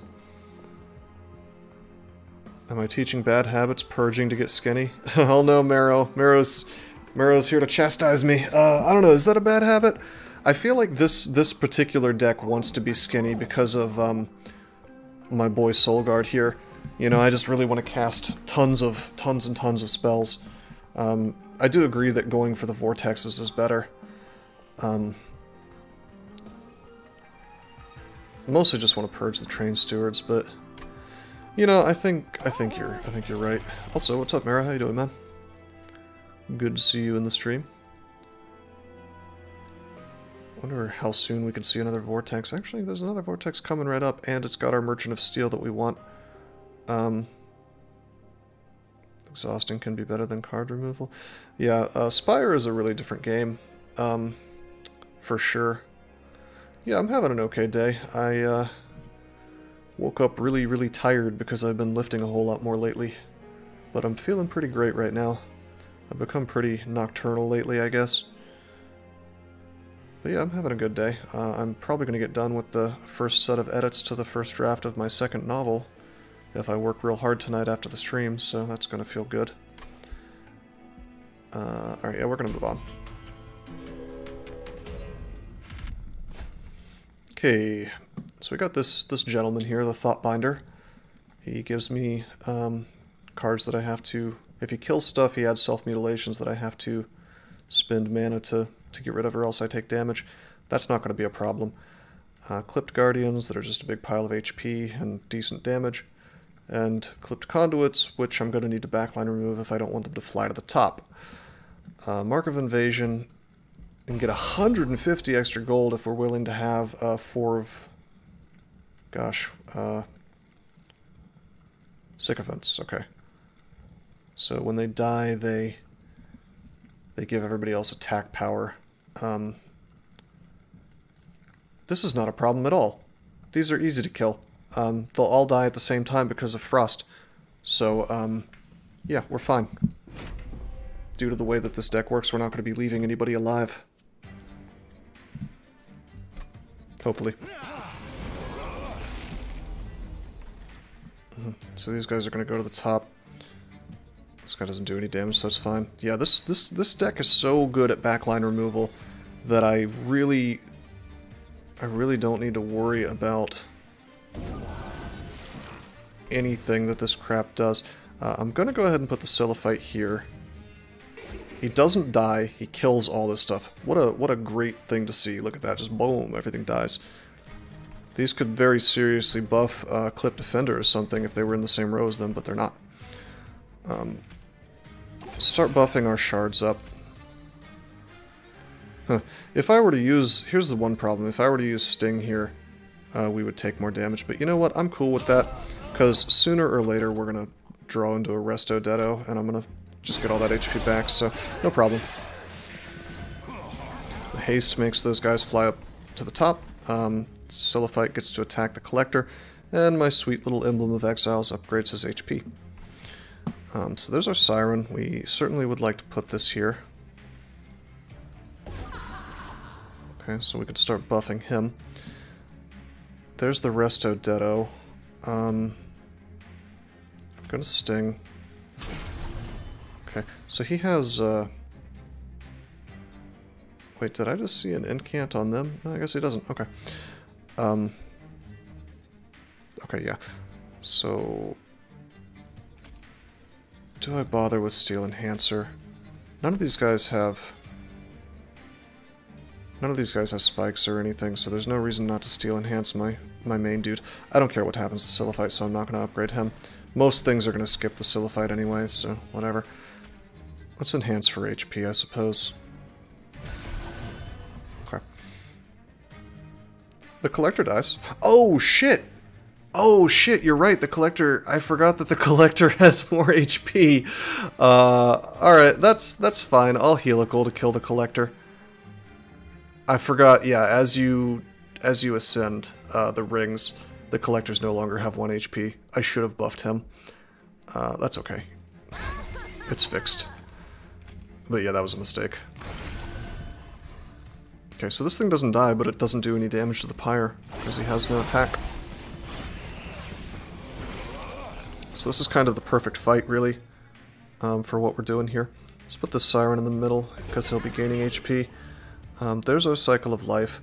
Really sick that we can add spikes to this guy now, over and over. I might even hold over this thing, even though it's 2 cost. Could be really, really awesome. Sting, of course. And now this is a little bit of a problem, because we see that Mr. Guardian is not going to die. And I actually, you know what? I don't want to apply Cycle of Life to him, because if I do, these guys die. They don't apply as much frost when they do their attacks, right? Because every time they attack me, I take revenge. The revenge triggers and hits everybody, right? So this guy's getting even more frost. So I think instead, first of all, we want to do this. Okay, for incant. Then I probably just want a helical. Yeah, helical will kill. I was just kind of thinking maybe in the long term if I want to cycle or not. It's just kind of a shame that there's that little side effect there. So I'm gonna have to keep that in mind. I hadn't thought of the spikes cucking me out of frost damage. It's gonna be great for the boss, but maybe not so good for the hallway type encounters from these little guys. But yeah, let's helical.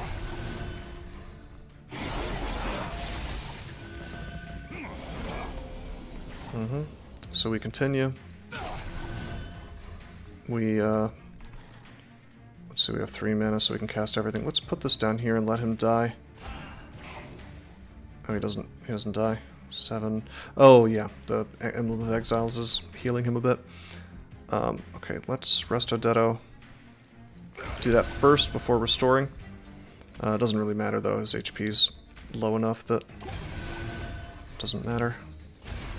Getting tons of incant. This is like stupid strong. Okay. I don't really care what's going on with this train steward. Okay, I care about healing more than anything, so we'll do that. Oh. Wow, that Guardian is, Wait a minute, let's think about this. That's weird. I expected more damage to happen. Right, the Clip Defender isn't doing any damage, so he's not triggering Revenge at all. So we only get 2 stacks of Shard. 1, 2. In order to die to spikes, they have to hit you, which will trigger Revenge. Ah, that's good, yeah. I should have done the spikes then. Yeah, there's no anti-synergy there. You're correct. I misspoke. Or rather, I misunderstood. Thanks for the heads up. You are correct. Alrighty. Although if I were to direct damage something to death, it would take away. I can't. Unfortunately, I can't. If this thing died sooner than... Like, if we were doing a little more damage, 3 plus 25, 6, 27, 28. If we could just kill this thing, that'd be great, because then the Siren could punch through and do the real damage to the Guardian. We're going to have to take some Pyre damage here. I'm just going to make my life maybe slightly easier and incant some here.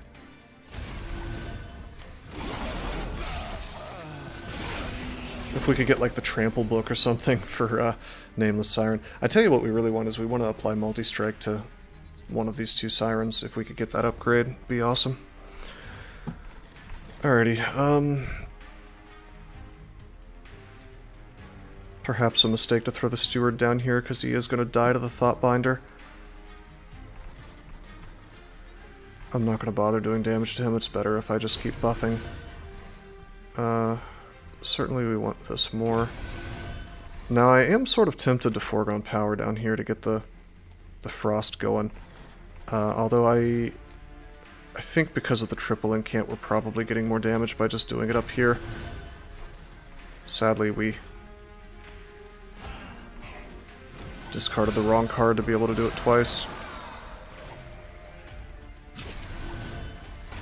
Okay, we just win. I don't need to do anything else. Brutal, brutal combo. I'm loving this, man. I think this deck is really good at this point. Okay, what do we got? Titan's Tooth. We don't have any discard, do we? Or yeah, we do because of foregone power, although no guarantees. It'll discard the right thing. And with dead weight, I think I've decided that at high Covenant level, dead weights make it kind of a bad idea to rely on random discard. Frenzied Swarm lets me discard my hand, but I don't have any offering if I don't take Titan's Tooth. That is more backline removal, which is nice. I don't think I want Frenzied Swarm, to be honest. Daze is worse for me than it is good. Ice Storm is cute, but would require me to upgrade it for it to be good.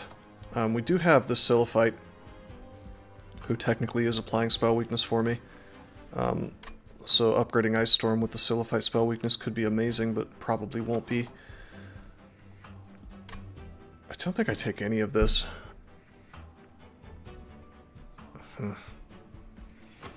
Maybe. We have... You know, with Soulguard we have just an awful lot of backline removal. He's a one-man backline removal machine, really. Unless there's something that I don't want to hit him, then he just solves the problem entirely by himself. And we're guaranteed to have him at the start of every battle. And then he just kind of sits there slaughtering backline the entire time. It's a very expensive spell, too, for mana. I think we just take the money. What's going on here? That's cool. Channel Song is a little goofy. I don't think we're going to do that unless we get it at the very beginning and pull the right card. Like, if we got it at the very beginning and pulled one of the Sirens, that'd be kind of cool. Or if we removed Consume on it and just kept casting it throughout the battle. But I remember this being very unreliable. I like this Invigorating Solution. This is just great for Incant. Rainbow Lash is useless. We're not going to have enough spikes for it to matter. Even though we have Cycle of Life, it just doesn't build up fast enough. So let's just take the solution.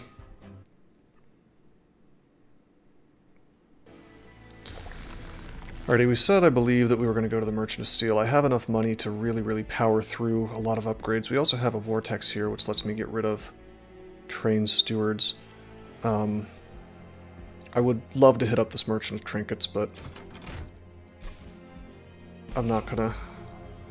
I mean, there's just too many guaranteed goodies here, you know? Yeah, Channel Song... There's a couple of really irritating things about Channel Song. First is, like... You know, there are special rules with regards to drawing creatures where you tend to draw your best creatures immediately, so Channel Song just can't be used on them.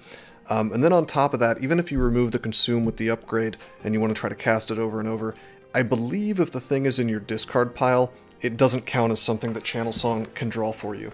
So you can be sort of cucked in this bad situation, sort of trapped in this situation where it's like, you have Channel Song, but you have nothing to draw with it because all that shit's in your discard pile because you previously said, well, I don't want to cast this yet because I want to Channel Song it.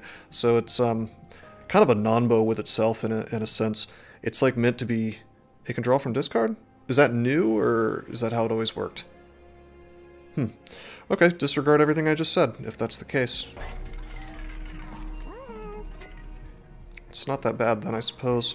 I was thinking, like, remove Consume, add Holdover, and just, like, do it over and over. That would be a 3-cost card, though. Alright, that's a Frenzy Stone, baby. It did change, okay. Well, that makes the card playable, then.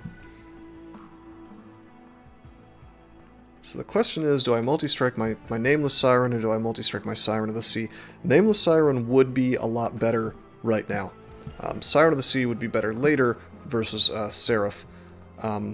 Because this guy's rage is going to go away. I could also be really cute and multi-strike my Siliphyte, but that's not going to happen because I'm not relying on spell weakness. I think we're going to go for the Seraph fight. C25 Seraph is bad. Yeah, no, I agree. 1000 HP is... It's just a lot. Sort of tempted to Thornstone the Silliphite, just to be something that kills some backline for me, but we're not going to do that. I don't even think I want to Heartstone anything. I suppose if I go up against the sweep guy, these dudes could die and that would be horrible. But I would rather fix that by giving them like a Battlestone or something. Actually, if I wanted to be really cute, I could... I could Heartstone this and Thornstone it. And just kind of put it in front somewhere. Have it tank a bunch, get HP from Emblem of Exiles, and I could see it doing some good things. I am going to do a reroll here. Eternal Stone. That's silly. There's a Battlestone. Okay, let's, he's gonna get his HP anyway, so let's Battlestone the Nameless Siren, so he doesn't just die. And then we'll Heartstone, probably nothing at all, because I want to keep giving damage, multi-strike, things like that. Multi-strike is sick here, though, because it doubles all these upgrades. Yeah, I don't need a Heartstone, these guys are backline. If I wanted to purge, is there even anything I would purge? Probably not. Okay. We have a good pile of money left over, too. Alrighty, so Armor 15 is the trial. What are we up against here? So we do have guys with sweep. This is a bit painful. You know what? I think I should have given the Heartstone to the Rage guy because of this crap. When they slay, they gain Rage 2. This guy recovers and he would have 15 extra armor. So we're looking at 110 HP effective. Okay, and this guy... Oh, he is the sweep guy. Piss. I should have given HP to my... It would have been nice to know that this guy was coming up. I knew he could have come up, but... This is bad. This means that we're gonna lose...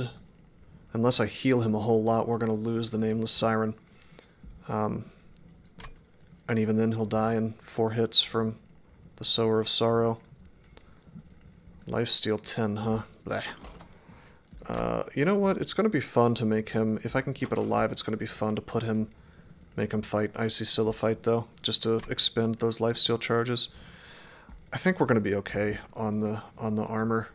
We have, like, full pyre health anyways, so...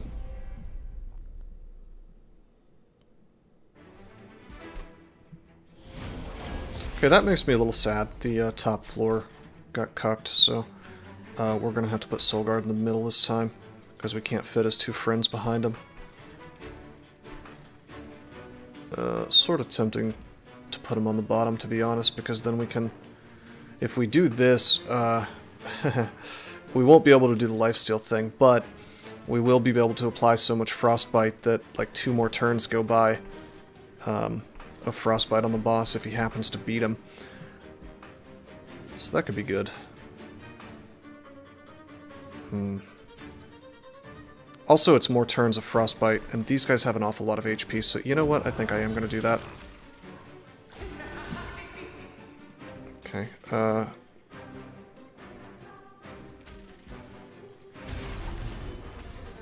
just Frostbite so this thing ticks down more.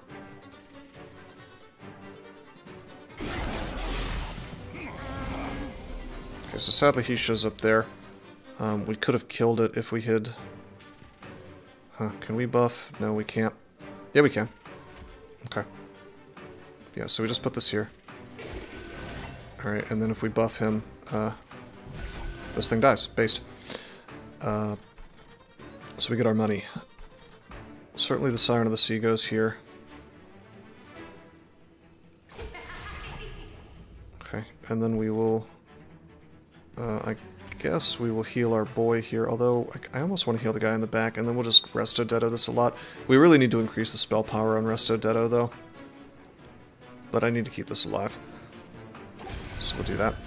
The question is, we're not doing enough damage, which blows. I think I'm gonna have to accept... Yeah, I'm gonna have to accept that this is just not gonna die until he reaches the pyre. So we'll do this and we'll keep buffing our guys, and eventually we'll get enough damage that we're clearing stacks like we should be.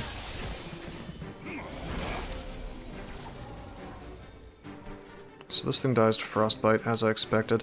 This thing has the spell weakness from Silliphite, so we can throw the helical crystals here and it dies. Yeah, that's not bad. Is this gonna die to the Frostbite? 3 stacks? No. Well, let's buff. Can we get any value out of silence? No, nothing triggered. Except for, we could make them not get slay, but they're not getting that anyway because they're not killing anything, so... 3 mana, I'll just do that, you know, to do the incant, you know? Certainly we're gonna do this. Okay, and then that dies to Frostbite before he even reaches the pyre. Do I flash freeze this?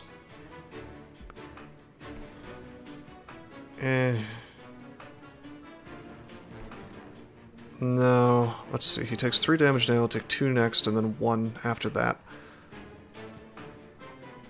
So it's not enough unless I do something else.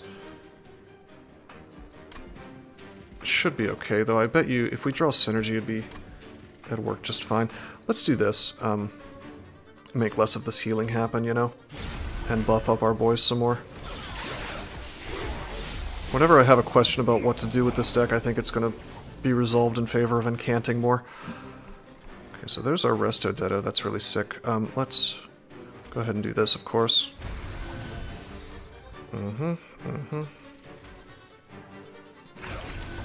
Nice. So all this stuff dies now. As far as this goes, we could just kill both these things right now, so there is my Ancient Synergy, or we could Helical Crystals, which would save me the mana and allow me to, well, let's heal our guy in the back, I think. Okay, and then we will, I guess there is this dude. Yeah, whatever. Kind of wish we had drawn this later, so like in the next turn, so we could kill him.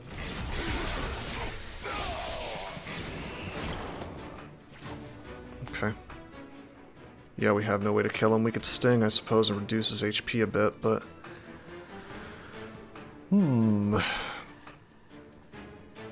Well, have a big-ass hand. Really big. We do 30 damage, 3, 6, 9. There's no reason to reduce his HP. Because he's, they won't reduce it to a lower multiple of 30. Won't take it below 60. Well, wait a minute. I could do this, and then we could foregone power, I suppose. If we did that twice, it would do it. Save us all of 4 pyre damage, though. I think I'd rather buff my boy. Although I think I'm pretty damn sure we crush the boss as it is. I mean, come on, we've got to. So let's do it. Okay, and we only need to do the 1, actually. Yeah, that's enough to take him lower. Okay, so we have 3 mana left. Go ahead and do that.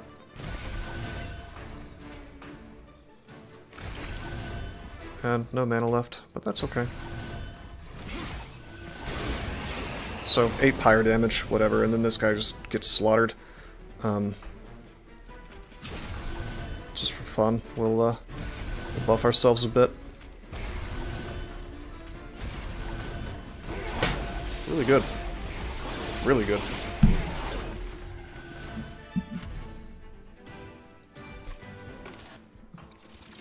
Okay, apply Frozen. I don't really want another unnamed tome, although I do have to think about, This thing tells me what the final boss is. It doesn't really tell me what the second or the first boss is. I'd have to look, I guess. It tells you at the beginning of the game. I wonder if I go to the map. Oh, there it is. Arcus Darkness Incarnate. It doesn't tell me what he's got. I feel like he was like a caster. I don't remember if his units... I haven't played against him before, but I think it mentioned something where silence could be pretty useful versus him.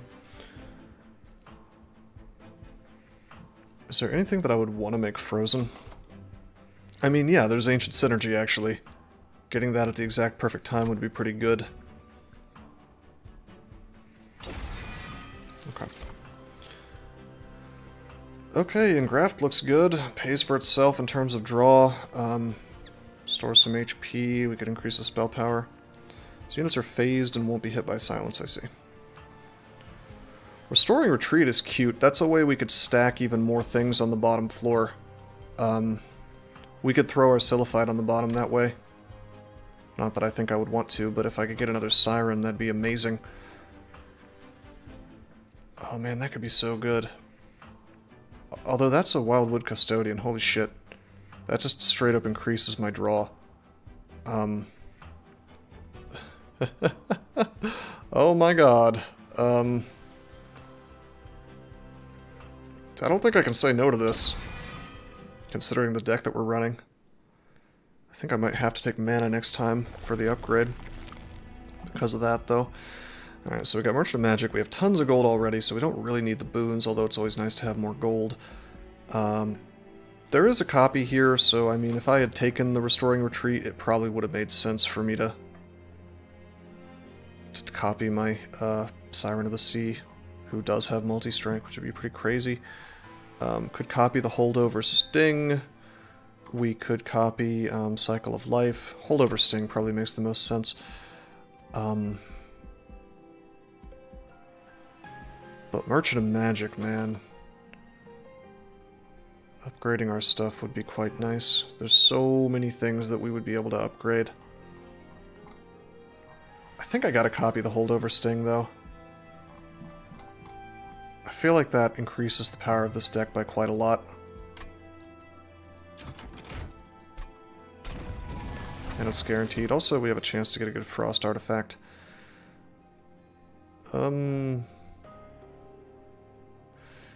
Okay, believe it or not, if I take this, outside of bosses, this is a debuff to me, I think. Because if I have my dudes on the top floor, then they don't attack, and then the Frost doesn't apply. So we've gotten a little bit cucked on artifacts here. I guess Frozen could be good. Maybe. Yeah, kind of. Just always have a max hand, I suppose. We're already drawing a bunch. I could always have... I mean, it kind of kills the purpose of me having Preserve here. Huh. I mean, I would take this over skipping, I suppose. I don't think this screws me over in any way.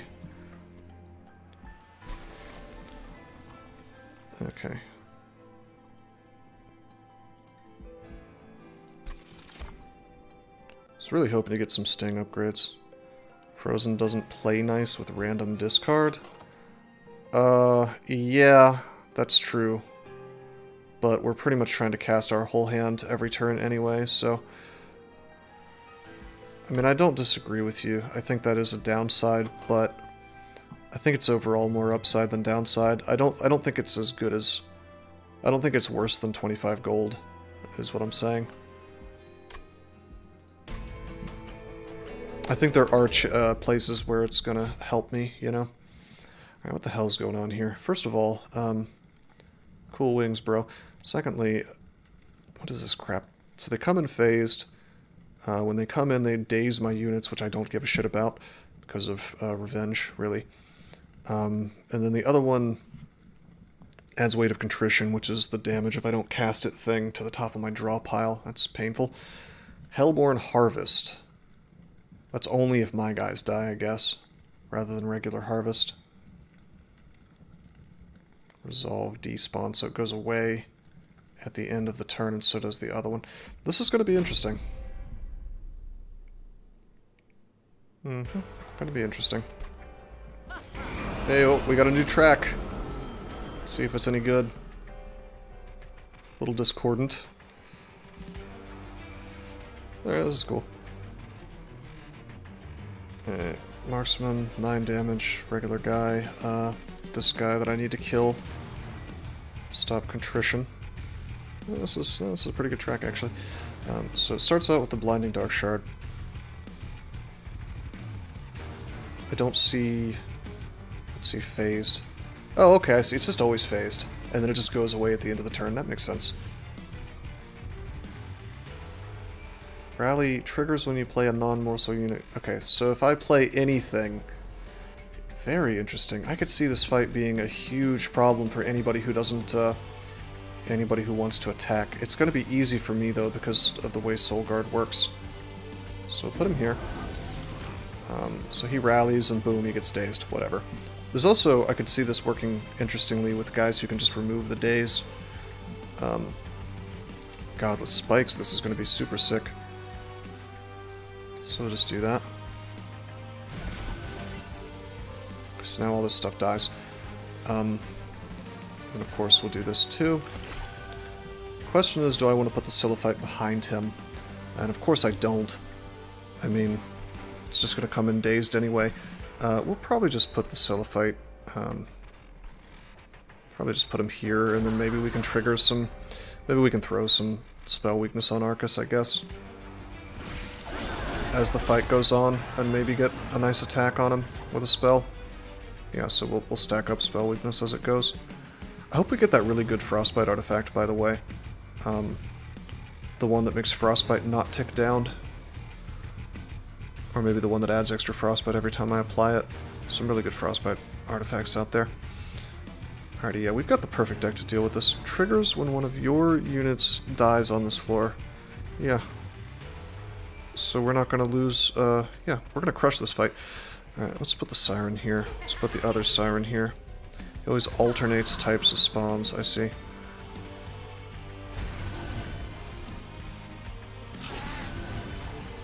Okay.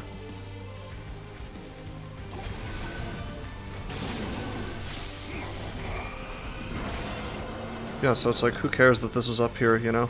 It's not doing anything to my pyre. Big hands. Actually, why did we draw so many? We have 3, 4, 5, 6...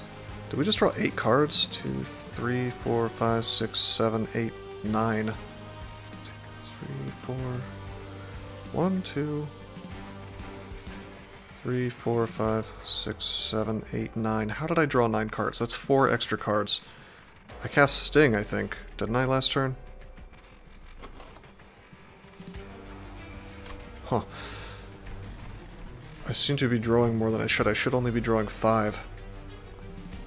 Oh yeah, the +3 draw card. Durr. Yeah. That makes sense. Alright, well, let's just keep doing this. I'm just gonna... There's no spikes or anything, so we'll just buff the front guy. Resto Ditto, of course. Got the other Sting. This is gonna be amazing. I think I'll probably just go ahead and cast Preserve. Just to get it out of the deck. Actually, no. It doesn't go out, it's not consumed. So we'll just hold it for now, unless I really want to buff my dudes more, which I don't.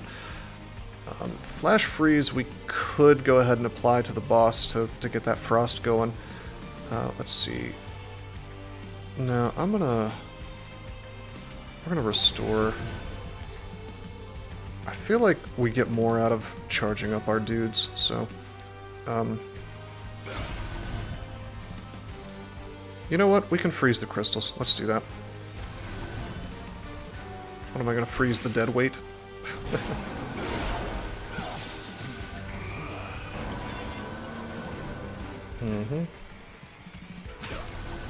But we're not actually going to cast the crystals or anything on him because we want as many charges of spell weakness as possible.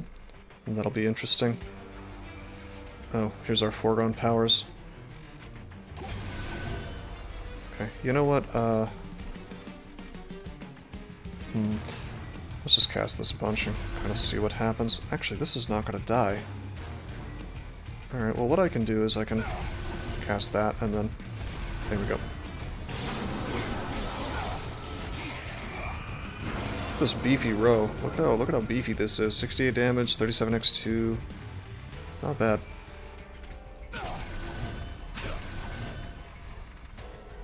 Okay. So 3 mana. Don't care about the crystals. Let's just get... Yeah, we do need to keep healing our Soul Guard. Silence doesn't really do anything. Okay, and we're now applying a ton of Frost to the boss. Yeah, this is pure domination, basically. Okay, I'm gonna put the Wildwood Custodian here. We're gonna get some incredible value out of him, even though we drew him incredibly late. I think I'm going to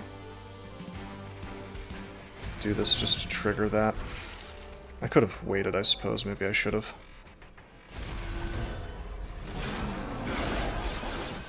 Yeah, I probably should have.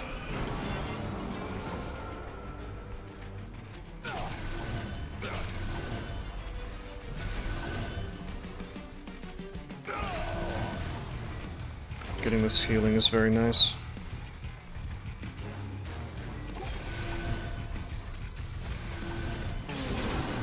Freezing a dead weight is kind of saying... Yeah, that's a good point. I guess you could freeze a dead weight and then discard it.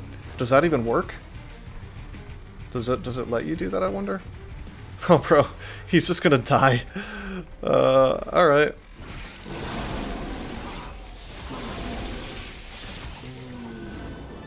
Rip. I feel like this is new. Discard your hand, draw 5. Restore a friendly unit to full health and swap attack and defense. Okay, this is wacky. I don't want to do this to the boss, to the champion. Even if I gave him attack power, make him like a 53. I don't want that. Hoarfrost Effigy though is outrageously good. Yeah, of course it's Hoarfrost. Being able to double, being able to double Frostbite and also take everything off of everybody else and put it on the same guy is just great. This is pretty much the card. This is like the catalyst of this game. Adaptive Mutation is really synergistic with Rage. Is it? I didn't know that the Rage stacks would give you that. They give you HP. I guess it becomes permanent. Alright, so we already have a lot of draw, like a lot of draw. I think we take the mana here, especially because of the Wildwood draw guy, the Custodian. I don't think we need more capacity for sure. Really, it's between draw and mana here, and I think it's mana, especially since we just got Hoarfrost Effigy. You keep the Rage stacks? Oh, that's wild. That could have been interesting then. Could be fun with like Hellhorned plus Awoken. Alrighty, what do we got? 620 gold. Got a Merchant of Magic, we got some healing, which we don't care about, and some money. Got Vortex, which I frankly don't even know what I would remove at this point. Can't get rid of Deadweight. I could get rid of the Foregone Powers, but I don't really want to. Concealed Caverns, Merchant of Steel. Both of these are good choices. I really want to go over here to upgrade the Hoarfrost Effigy, just to make it less expensive. Or maybe hold over it, that would be incredible. Yeah, that would be really good. Of course, Merchant of Steel lets me further upgrade the Sirens, which is really, really important. If I could give this guy multi-strike again, if I could give the other Siren multi-strike, anything like that would be incredible. I suppose if I had taken capacity, I could have made one of them large. Feels like a waste either way. Either path that I take, there's a waste, because either I heal and I don't need to heal, or I remove 2 cards and I don't really need to remove 2 cards, you know. None of this stuff looks like it should be removed. Maybe the Restores, I guess, just to make the deck smaller and draw into the Resto Detas more often. Suppose I could get rid of the Ancient Synergy, but it's Consume already, so whatever. Yeah, I'm super torn. I guess there's the boons here, but then there's the Concealed Caverns, but like, this is very RNG, whether this is good or not. Foregone Power should probably be removed. Maybe. I mean, it's letting me burn through cards really quickly.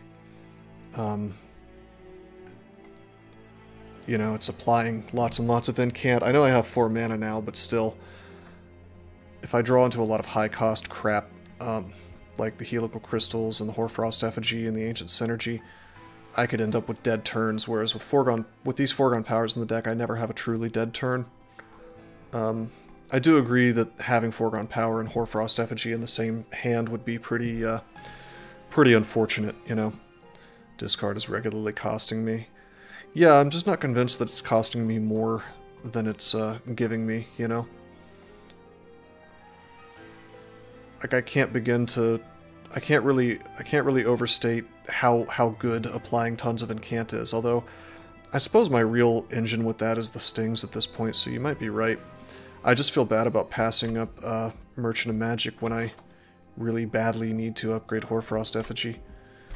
Let's see, what do I got? This is the last floor before the last floor.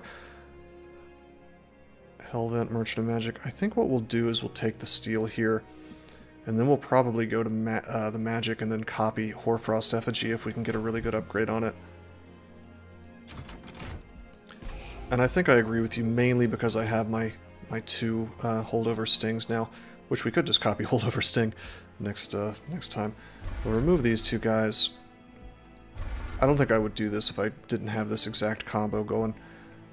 We'll go to the Merchant of Steel. Second multi-strike. Oh boy. Oh boy. Okay. Huh. I gave him a Battle Stone before. I could get Incant here, I guess, and he gains armor as well. It's a little silly, though. It's like only good if there's sweep or something. I think we do a reroll. We want damage. Sadly, not another multi-strike. That would have been so sick.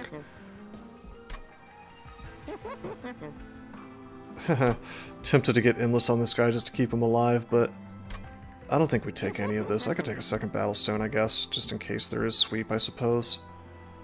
I was really hoping for another multi-strike. Is this even worth the 25 gold? 25 is not that much. It's more the opportunity cost of filling this up, but I don't think we're going to hit another Merchant of Steel. So, sure.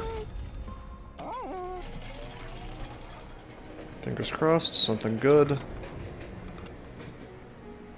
Oh, shit. Oh, no, never mind. This is not the portal I thought it was. I thought this was the wacky duplicate where you can get 5 dupes. This would have been incredible, because I would have 5-duped the sting. That would have been wild. So we gain a random card, I guess, and I think it can be from any clan. Is there anything that I really want to get rid of badly enough to risk getting total garbage? I could get rid of the synergy. I don't want to do that. I could get rid of another foregone power. Having more HP in front of my Siren of the Sea might make the difference. Yeah, that's true. It might.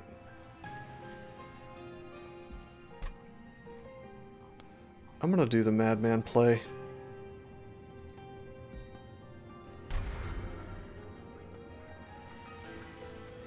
Okay, there's a choice, but we don't get to pick which. So it's 2 rare cards. Interesting. See, this would be a lot better if it kind of listed out all the Awoken rare cards and all the Stygian rare cards. I know it would be a lot, but, you know, not everybody has this shit memorized. I think purple is rare, so it's going to be cards like these. I could just look it up on the wiki, I suppose. Also,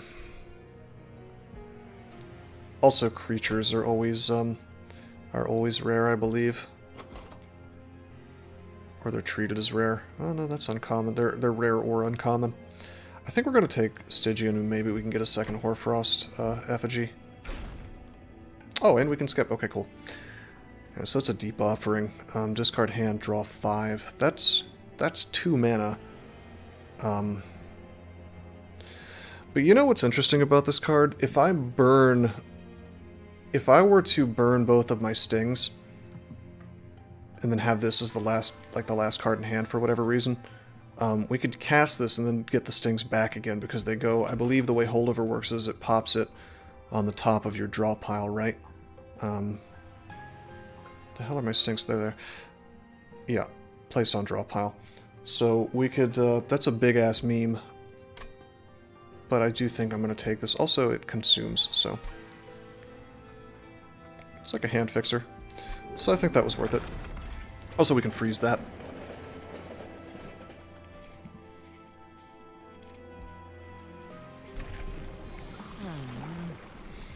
Okay, yeah, we get more frostbite, of course.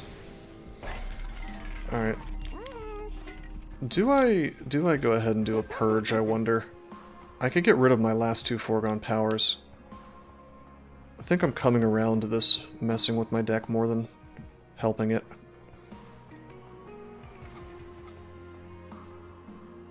I think I'm gonna.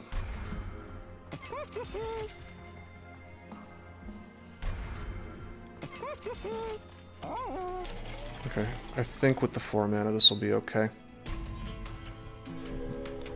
Fingers crossed, man. Save for Merchant of Trinkets. Well, the reason I wanted to make the deck as strong as possible for this fight is because I really wanted to be able to do the trial to get the 400 gold.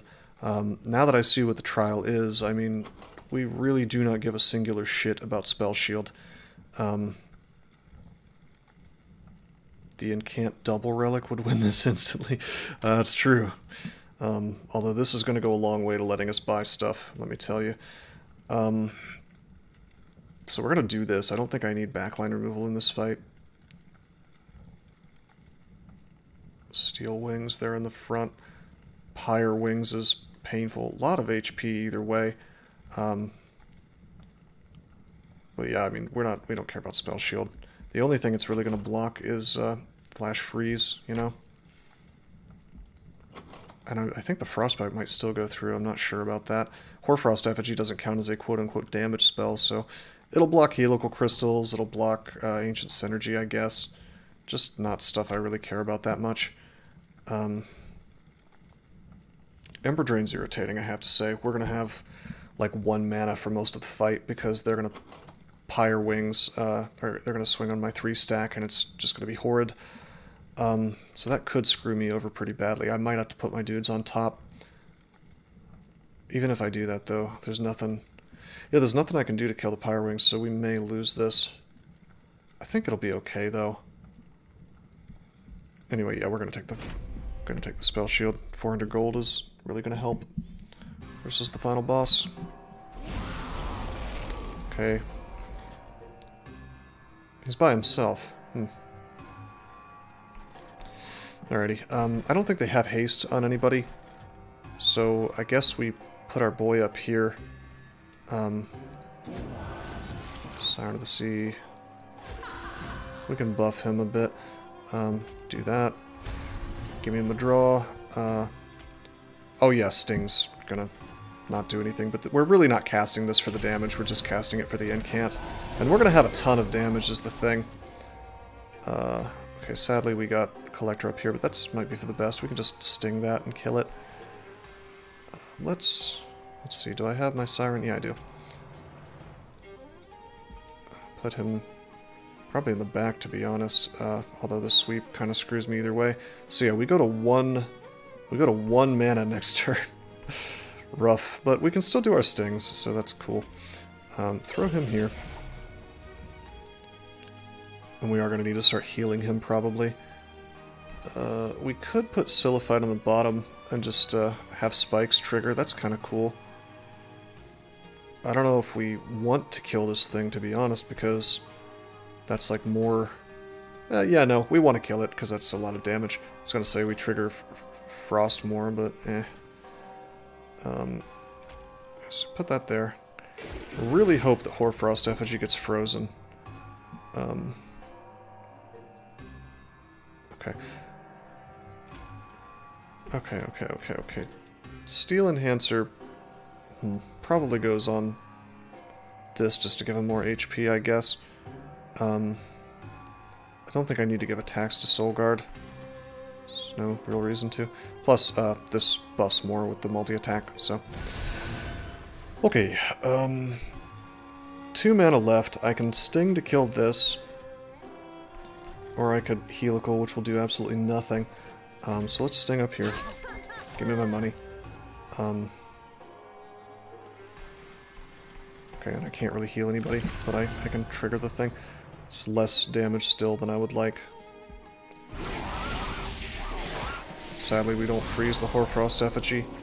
So we're screwed over, one mana. This thing's going to do a little damage to our Pyre, which is sad, but not a big deal. Do that, get the Incant. What are we going to spend our 1 mana on? Well, it's got to be Restore. Yep.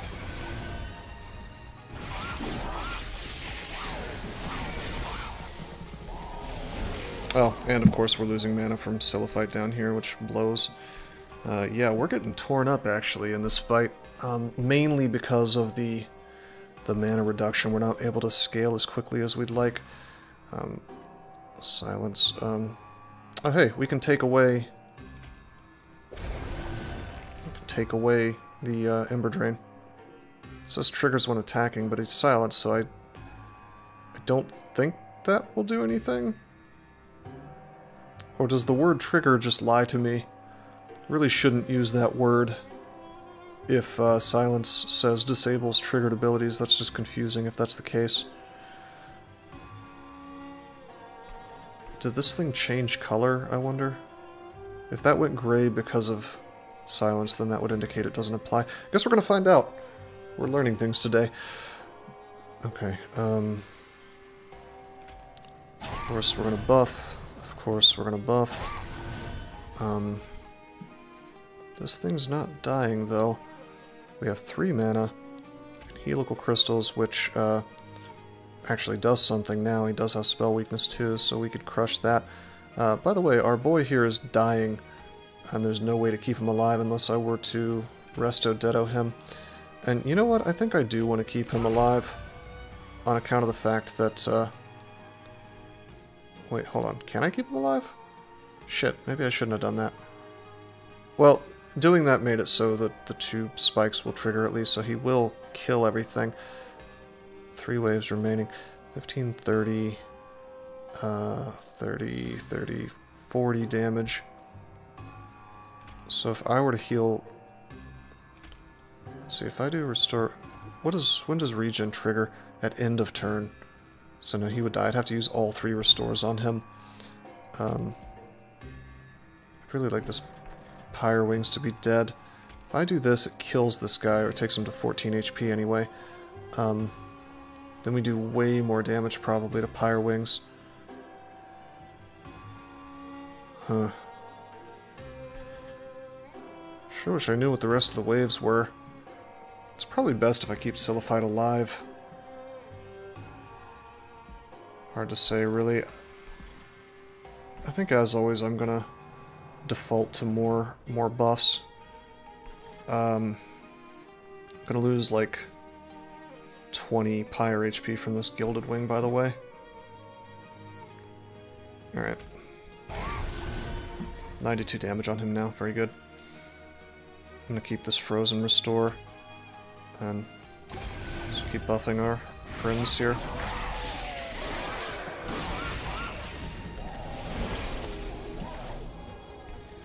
Okay, so silence does stop Ember Drain. Good. Good to know. Okay, we keep drawing Wildwood Custodian at essentially the worst possible time. And where the hell am I going to put him? You know? where does he go? So we probably just preserve him. In fact, let's think about that. I have 4 mana. 2, 3, 4. Yeah, we'll preserve him. Okay. I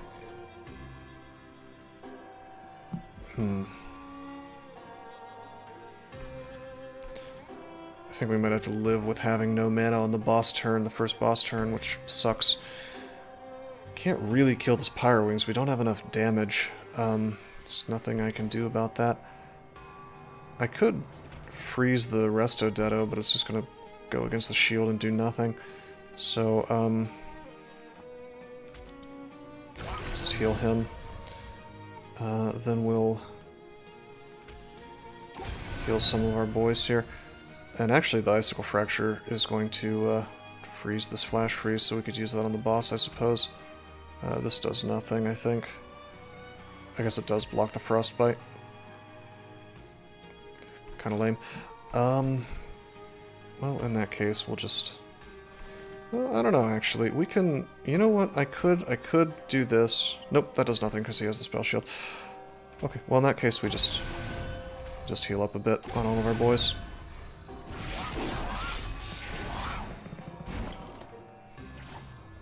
Okay. Let's think about this.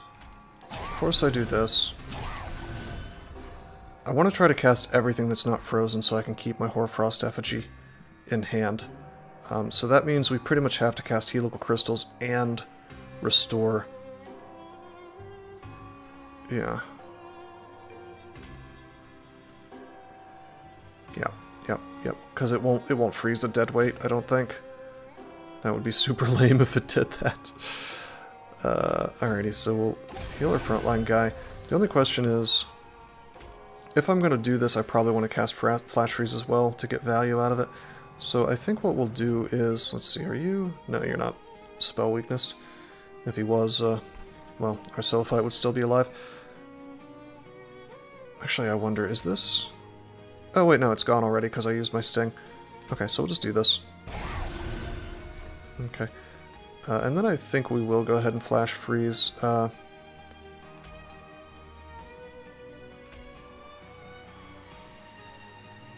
we'll go ahead and Flash Freeze just to buff, just to do more stuff this turn.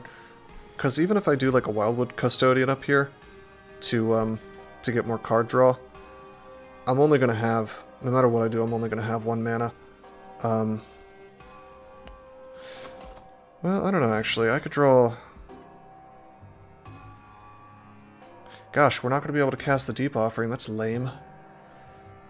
Could have had that really fun combo.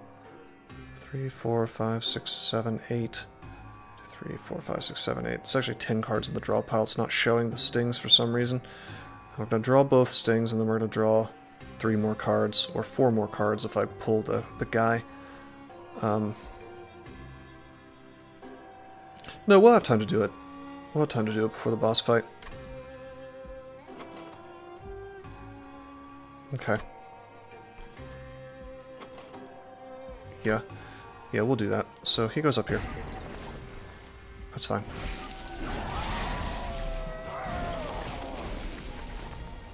Okay, so yeah, 1 mana. Draw all this crap. I don't care about the spell shield. We'll just sting. We'll sting. Get all these incants going. He'll do a little more damage to my pyre, but not really enough for me to care. I just realized he's gonna live, because of Emblem of Exiles. I wanted him to die. Unfortunately, I'm gonna have 2 mana next turn. That's a bit lame. Is this guy do anything special? He's got Trample. That's not a big deal. Heal our friend here. 1 mana left. We have Restore. We have Flash Freeze. Yeah, the Spell Shield means I don't get to Flash Freeze him, so...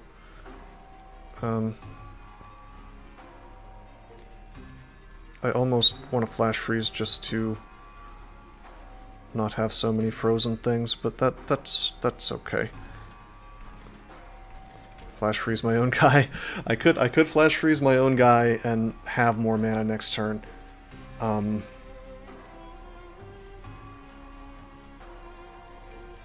What an odd choice, but if I did manage to freeze the Deep Offering, that would be kind of perfect.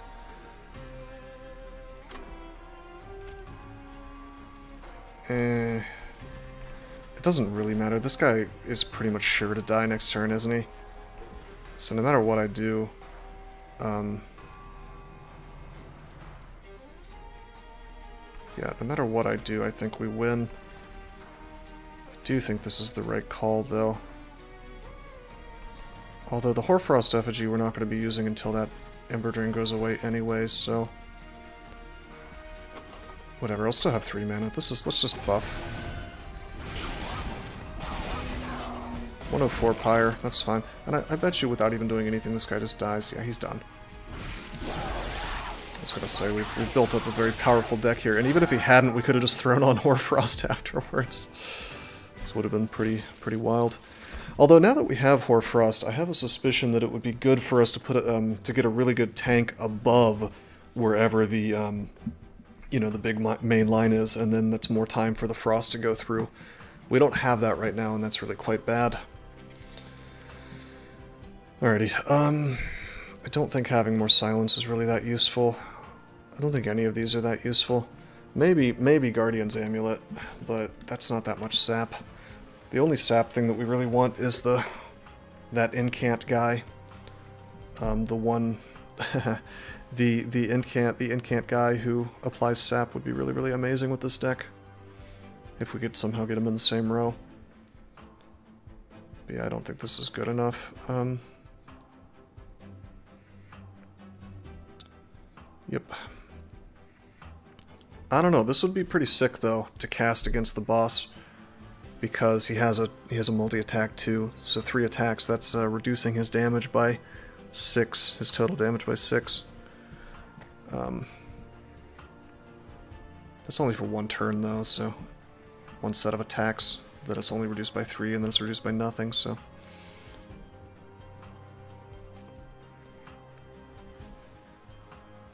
I think we just take the gold here. Oh, there's Restoring Retreat. And there's Edge Prior. Edge Prior is really good. Edge Prior would make my restores free, except that's only on that floor, so never mind. It's either Invigorating Solution or it's Restoring Retreat. As it stands, we currently don't have another guy to throw into the floor, so it's the solution. Though with all this frost, I have to wonder if I'm screwing myself over. Alright, so it's Merchant of Trinkets time. Pyre remains, there's a Merchant of Magic, there's Merchant of Steel. I think we determined we were going to take the Merchant of Magic and the Helvent here, although things might have changed. Gosh, I'm not sure if we can take Seraph. I don't know if our damage output is good enough. It might be. If we can upgrade our dude enough times, it might be. Especially if we can get the Hoarfrost effigy. Yeah, throughout the fight, if we can do it, we need to do damage while he's still floating is the thing. If we fail to do that, we lose. Alright, we gotta go for the Merchant of Magic. Let's take a look at what everything is. So we have a Sting upgrade, we have enemies enter with Frostbite, we have Jack Strips. I'm not going to get the Jack Strips.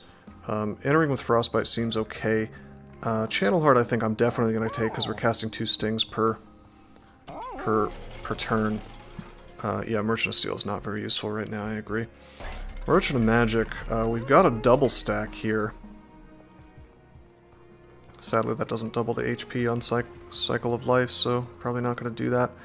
It's a very strange day when I have a double stack and I'm playing basically a Frostbite deck and I'm not very happy to see it. I mean, I suppose that we could double stack the Flash Freeze, but eh. Could Emberstone the Hoarfrost effigy. I almost think it's like guaranteed we have to reroll here because getting a holdover on effigy would be incredible. I get Sting, upgrade, and reroll. I mean, here's the problem. I really want to apply a bunch of Frostbite to Seraph, and then I want to hold over effigy so I can cast it every turn, so that I'm counteracting the fact that he's having his frost every turn. That seems like a really solid path to victory. It may have been a mistake right off the bat to even take the Frostbite, considering we knew that this was the Seraph we were going to get. Like, I do agree that if we were to get the incant, trinket after re-rolling, that'd be incredible. Just get Sting, upgrade, and re-roll. Yeah, tempting. I'm not even sure if this is worth it, to be honest. What is this, like, okay, an extra 40 damage per turn? Eh. Does that matter that much at this point? You know?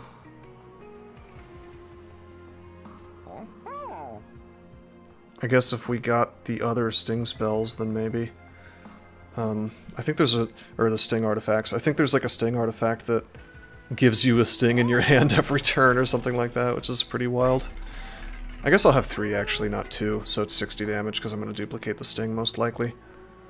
Unless we manage to get like some kind of really good upgrade on effigy. Although I don't even think I would copy a holdover effigy. Too expensive. I think Twitch delay got you there, Perpetual. Could probably have the same idea at the same time. By the way, we can upgrade Ancient Synergy with damage. I guess 60 is meaningful. Alright, I'm on the train. Okay, the upgrade wasn't good though, or the reroll wasn't good. I don't think Cursed Vine... Well, you know what? Cursed Vines could be good, because he has the guys who do a lot of damage, potentially, that have low HP. Firebox is useless, Precious Plating is whatever. I don't think we buy any of this, maybe the Vines, but let's see. Frostbite should be enough backline removal. Definitely going to copy the Sting, although hold up. Let's think about whether we want to do another upgrade to that first. Because I could do like more damage and then copy it.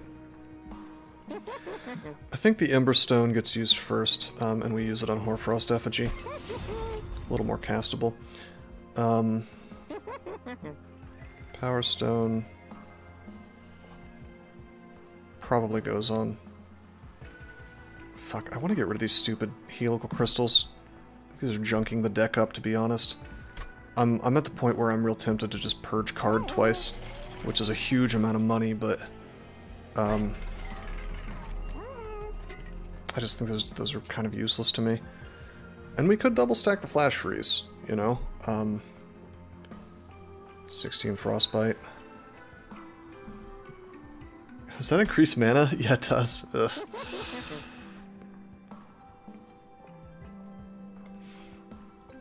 Alright, yeah, well, even if I don't copy this guy, it's value for nothing. Let's do the reroll. What do we got? It is holdover based. Okay, I think it's correct to hold over the Hoarfrost Effigy. We'll be casting that basically every turn. Upgrading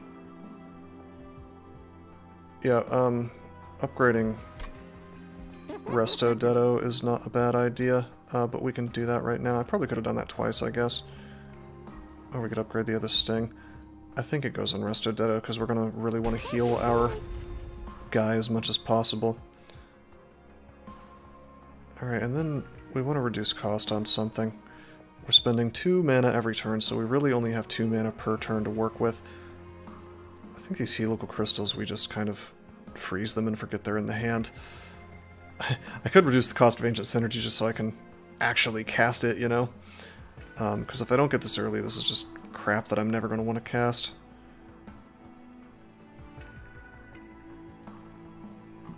Huh. I think it's going to be Cycle of Life, yeah.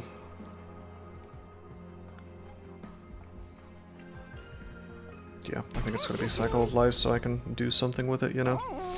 Alright, 250 gold. Go ahead and duplicate. We'll duplicate the good Sting.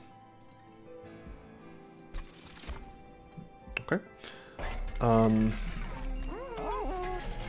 You know, we have the money to purge, or we could buy the Cursed Vines. I don't remember exactly how much the purge costs when you do it twice, or how much it adds per. Does it double it? I don't think it doubles it. I think it's gonna be like 120 and then 150 perhaps. Certainly not enough to do it twice. We probably do get value out of Cursed Vines, I suppose. Maybe. I know that Seraph just dumps stuff on the field sometimes, which is going to be irritating for the way that this deck is set up.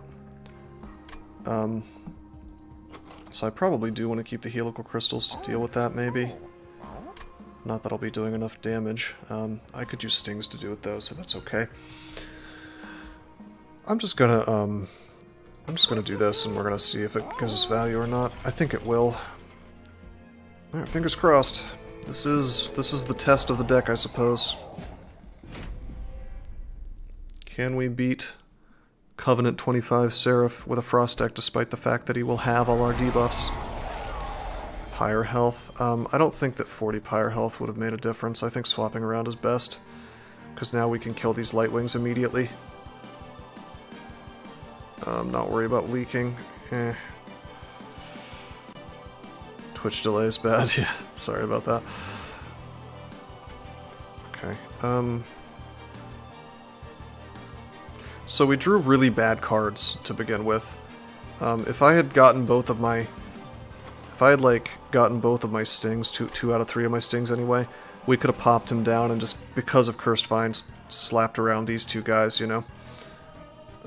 This guy gains armor when things die, so we really want to kill everything at the same time. I can't even use the Silliphite to kill this stuff, really. We also got super cucked on capacity, because the capacity thing happened on top. So I unfortunately think we have to do... I think we have to put Soul Guard here. And maybe put Silliphite on top, I guess. I mean, I'd really like to have Silliphite on bottom. But he'll die, is the thing. Immediately. Just like immediately, and this thing will still be alive. These two will die. It's tempting, though. This is just a lot of damage.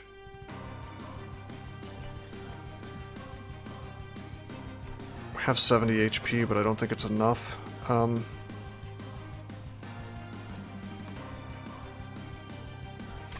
If I Silliphite on bottom and I Soul Guard in middle, that does give me a little bit of time to start ramping up.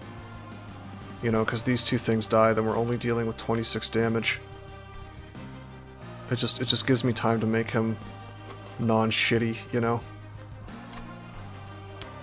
Something cute I could do is... No, I don't want to do that. I was going to say I could put him there and then put Silliphite in front. Oh, I kind of want to do that, actually. It means that my Pyre is going to have to deal with this Darkwings, who will be very, very buffed. But... yeah, I don't know. This is really rough. Super rough.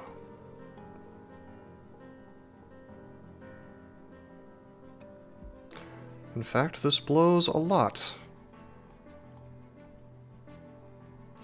Yeah, I don't think we can win this fight, now that I look at it. We just don't have... We really only have one row. Look at how much HP this guy is gaining from 3 deaths. Maybe we can get a really big turn from the draws. We'll see. Oh, and he summons a freaking Lightwings. Ah! Alright, so we definitely pull him. We've been cucked on the stings, man. This guy goes here. We want to protect the guy with the multi-attack 3. Okay. Everything dies. This thing lives, though. Everything that does damage dies. Yeah, there's Pyre Wings in this fight. Boo. I almost think... Okay, so we have a couple options here. I can Flash Freeze if I want to, which will buff all my dudes, and it will take out some of the damage coming in on Soul Guard. We could also just... Well, I could do my Deep Offering. Right, that's what I'm saying. I could Deep Offering for the stings. That would at least give me one upgrade. I could also pull into, like, Resto Detto or something, so it wouldn't be a huge waste. It would be another cast, at least. Or the other Invigorating Solution, or the Preserve, you know, or the Steel Enhancer. Just a lot of good zero-cost stuff that we could pull that at least counts for an incant, you know? It's only 5 cards, though. I don't know. This is 2 casts guaranteed. Flash Freeze, Restore. Deep Offering is only 1 cast guaranteed. High risk, high reward, I guess. We could draw a whole bunch of zero-cost stuff. I mean, I'll probably draw at least 1 sting. which is really, really nice to get the engine started. Hopefully we freeze the Frostbite, the Hoarfrost effigy. If I do the Deep Offering, Hoarfrost goes away until the next cycle, which makes me feel real bad. But we also get Deep Offering out of the deck. I think we have to speed things along. Oh, we got a whole handful of 0 cost, baby! Baby! Alright, haha. Well now. Well, that worked out. Enhance the guy with the multi-attack. Now everything dies. I suddenly feel way better about this fight. Alrighty, so Icicle Fracture will heal my Resto Detto. I kind of want to save that because I am taking damage. Unnamed Tome, we're gonna want to use versus Mr. Douchebag Ember Drain. But you know what? There's no reason other than increasing Frostbite just a little bit for me to go ahead and cast these, so let's just chill out. Takes away 21 Frostbite stacks. It's painful to see, isn't it? Okay. Go ahead and use the Tome. Alright, baby. Damn, what a good draw. That was exactly what we needed, man. Okay, the engine is started. I almost want to get rid of Ancient Synergy just to get it out of the deck. That's a very expensive card. Or we could freeze it. Let's see, we have 3 mana. I do want to cast Cycle of Life. And I want to heal my guy for sure. Let's go ahead and Resto Detto him. So we get to kill this stuff, nice. There's a sweep here, so I do need to... I will eventually need to start healing these guys, perhaps. At least the Nameless Siren. Let's think about this. I'd love to heal him some more. And because of my artifact, that actually regenerates 3 instead of 1. But we're gonna Cycle of Life. That's 10 HP, that's pretty good. I guess I could preserve the Restorer. I want this damn thing gone. I almost want to do this just to clear that out. We're not going to be able to get any spell weakness, so this really is just a card that costs way too much that I don't want to have. So I think we're going to save our friend some damage in the next turn and just cast this.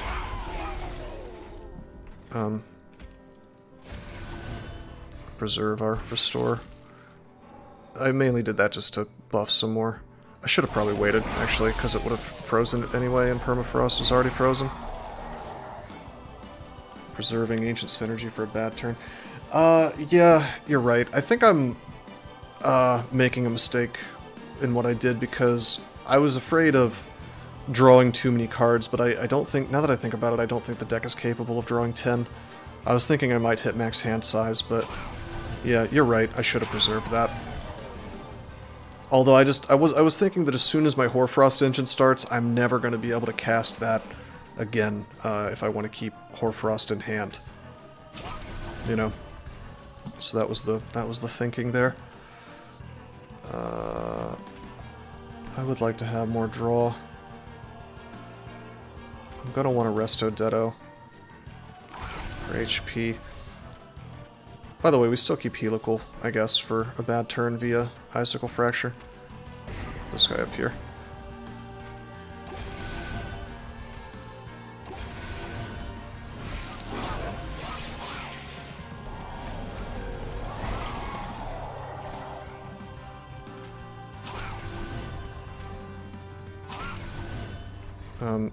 So we can Sting here if I want to keep this dude alive. But hold up, let's go ahead and take our big draw. Yeah, so we might actually hit the turn cap, or the hand cap rather. Damn, these Resto Dettos are doing work. The fact that we can cycle back into them so quickly is just really doing good stuff. We don't even need the Helical Crystals here to help the Pyrowing size, so that's awesome. Let's see, this guy is going to draw 1, and then I'm going to draw 3 more, so drawing 4 cards. Then I'm drawing 3 extra cards because of Sting. So yeah, we're hitting the hand cap. only due to that consume card, which we'll never do again, so that's okay. I just hope it selects the stings first. He still has Frostbite, so we can start our Hoarfrost engine right now. I think it makes the most sense to do that. So now we have 2 mana. Go ahead and Resto Ditto, why wouldn't we? Go ahead and Restore, why wouldn't we? The only question is, where do we spend our Sting? I want to keep this Custodian alive. Okay.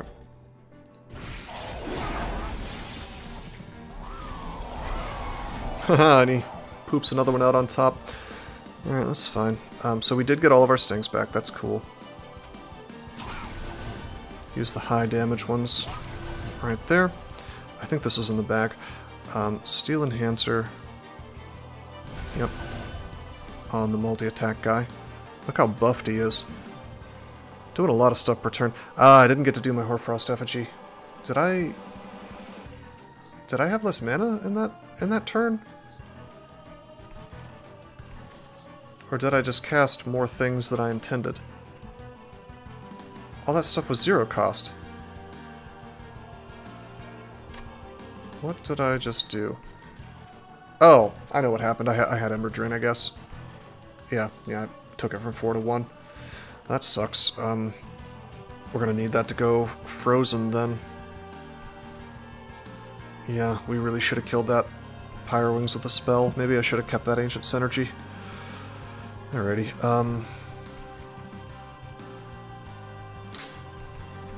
Alrighty.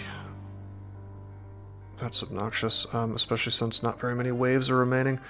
We could still lose this. Got big tanking ability on Soul Guard, though. That's like a lot of attacks that he's going to survive, like 9 at least, if I heal him a little more. Question is... Okay, well we're going to cycle him. It's just more HP. Okay, and then I guess we'll Sting up here for more draw. Froze the wrong thing.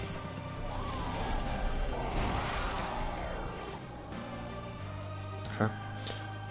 Well, Sting it is. Should have done the 30 first. Whoops. Doesn't really matter though. Resto Ditto for sure. Okay. Do I want to burn the crystals? Even if I burn both sets of crystals, the Pyro Wings doesn't die, and then I'm stuck with 1 HP, or excuse me, 1 MP, 1 Ember, I guess it's called in this game. Kinda lame. I guess if I do the Helical Crystals, the thing in the front dies and I don't take 10 damage, but I almost want that attack to happen to add more frost, you know? However, that clears up 65 damage that happens faster and probably does a little more damage to him straight away with Siren of the Sea. Go ahead and do this just to trigger the thing a little more.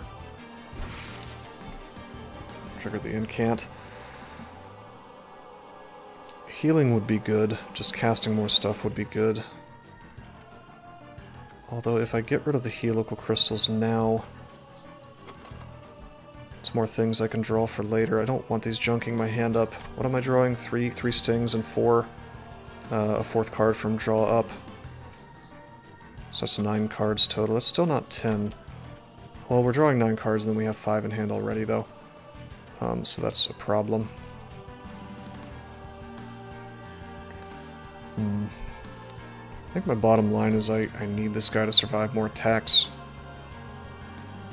This saves 10 damage. This one heals 2 plus 3 is 5 HP. 5 each. Yeah, okay. As far as mana for HP goes, better to use the 2 cards. It also empties the hand further. 230. I bet you if I do this we're doing more damage. 241, yep. Although less frost, he's having that every turn anyway.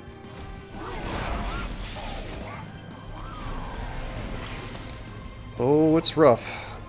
So we use the crappy sting on the low HP thing. Not that it really matters. Keep on buffing. Keep buffing, get stuff out of hand. Probably would really like to get rid of those helical crystals. It's not going to happen for me. Doesn't matter really what I freeze. 1 mana. Gosh, this is rough. I don't think I can do 3,447 damage, man. Don't think I can. I think we want to probably flash freeze this. Maybe wait a turn to do that. I'll probably freeze this. I should have permafrosted this, actually. That was a mistake. Getting more HP now is... Well, if I cycle now, I could save the cycle until next turn is the thing. And flash freeze this. That extra 15 damage is a lot. And we're not going to be able to chew through this with spells. I wish we had done this the other way around, because we could have cycled next turn, you know. Or we could have, sorry, we could have flash freezed next turn and cycled now.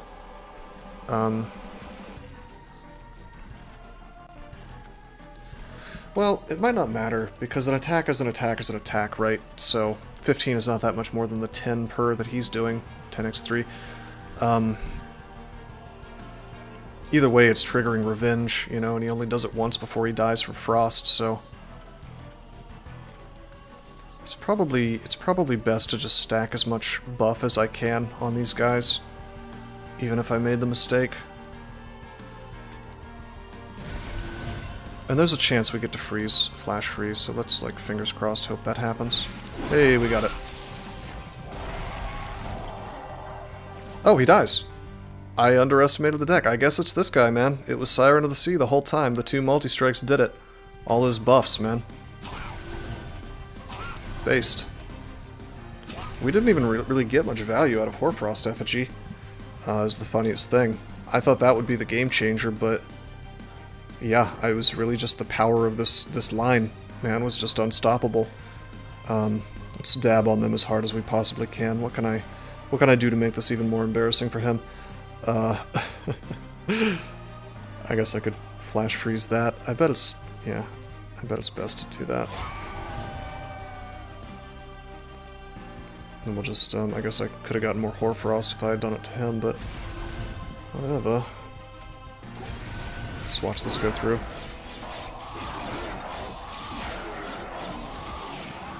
Brutal. Yeah, it turns out buffing a guy with 3 attacks per turn is pretty sick. Buffing it up to almost 100. It's like having a multi-strike on a Consumer of Crowns or something, you know? Hey, Versaire. What's up, man? Yeah, it's a bit late. That was our first Covenant 25 win, and also my first Covenant 25 attempt. 1,168 Frostbite on the last round. Well, that'll happen, you know. I assume I'm supposed to be seeing a cutscene of some sort right now, but Linux version of Monster Train doesn't like to show those, so... Maybe you get a cutscene upon winning Covenant 25 for the first time, I don't know. Or it was just lagging, one of the two. Winning a run at max Covenant rank has unlocked expert challenges, which you can take on when starting a new single-player run. You can enable this card frame in the logbook. I guess this is for winning Covenant 25. Alright, neat. Looks cool. You've unlocked special card frames. This is just the gold stuff for playing with these cards and winning with them. I'm unsurprised that I hadn't won with Ancient Synergy yet. I think I'm a little dubious of this card. It's not terrible, it's just kind of awkward. Alright, well that was a lot of fun. Well, no, it wasn't my first attempt on Covenant 25. I lost the first attempt that you saw this stream, actually.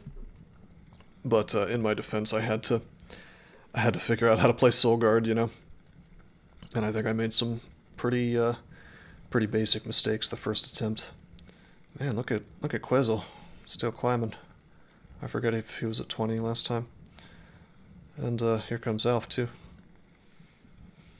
Not a bad run though. That was fun. I do think that the restore is generally the better choice with Awoken as the secondary with this combo. Like, I tried to do that root thing, but I didn't really think it through enough the first time. Worked out, though. Not bad. So yeah, that was Stygian as primary and Awoken as secondary on Covenant 25.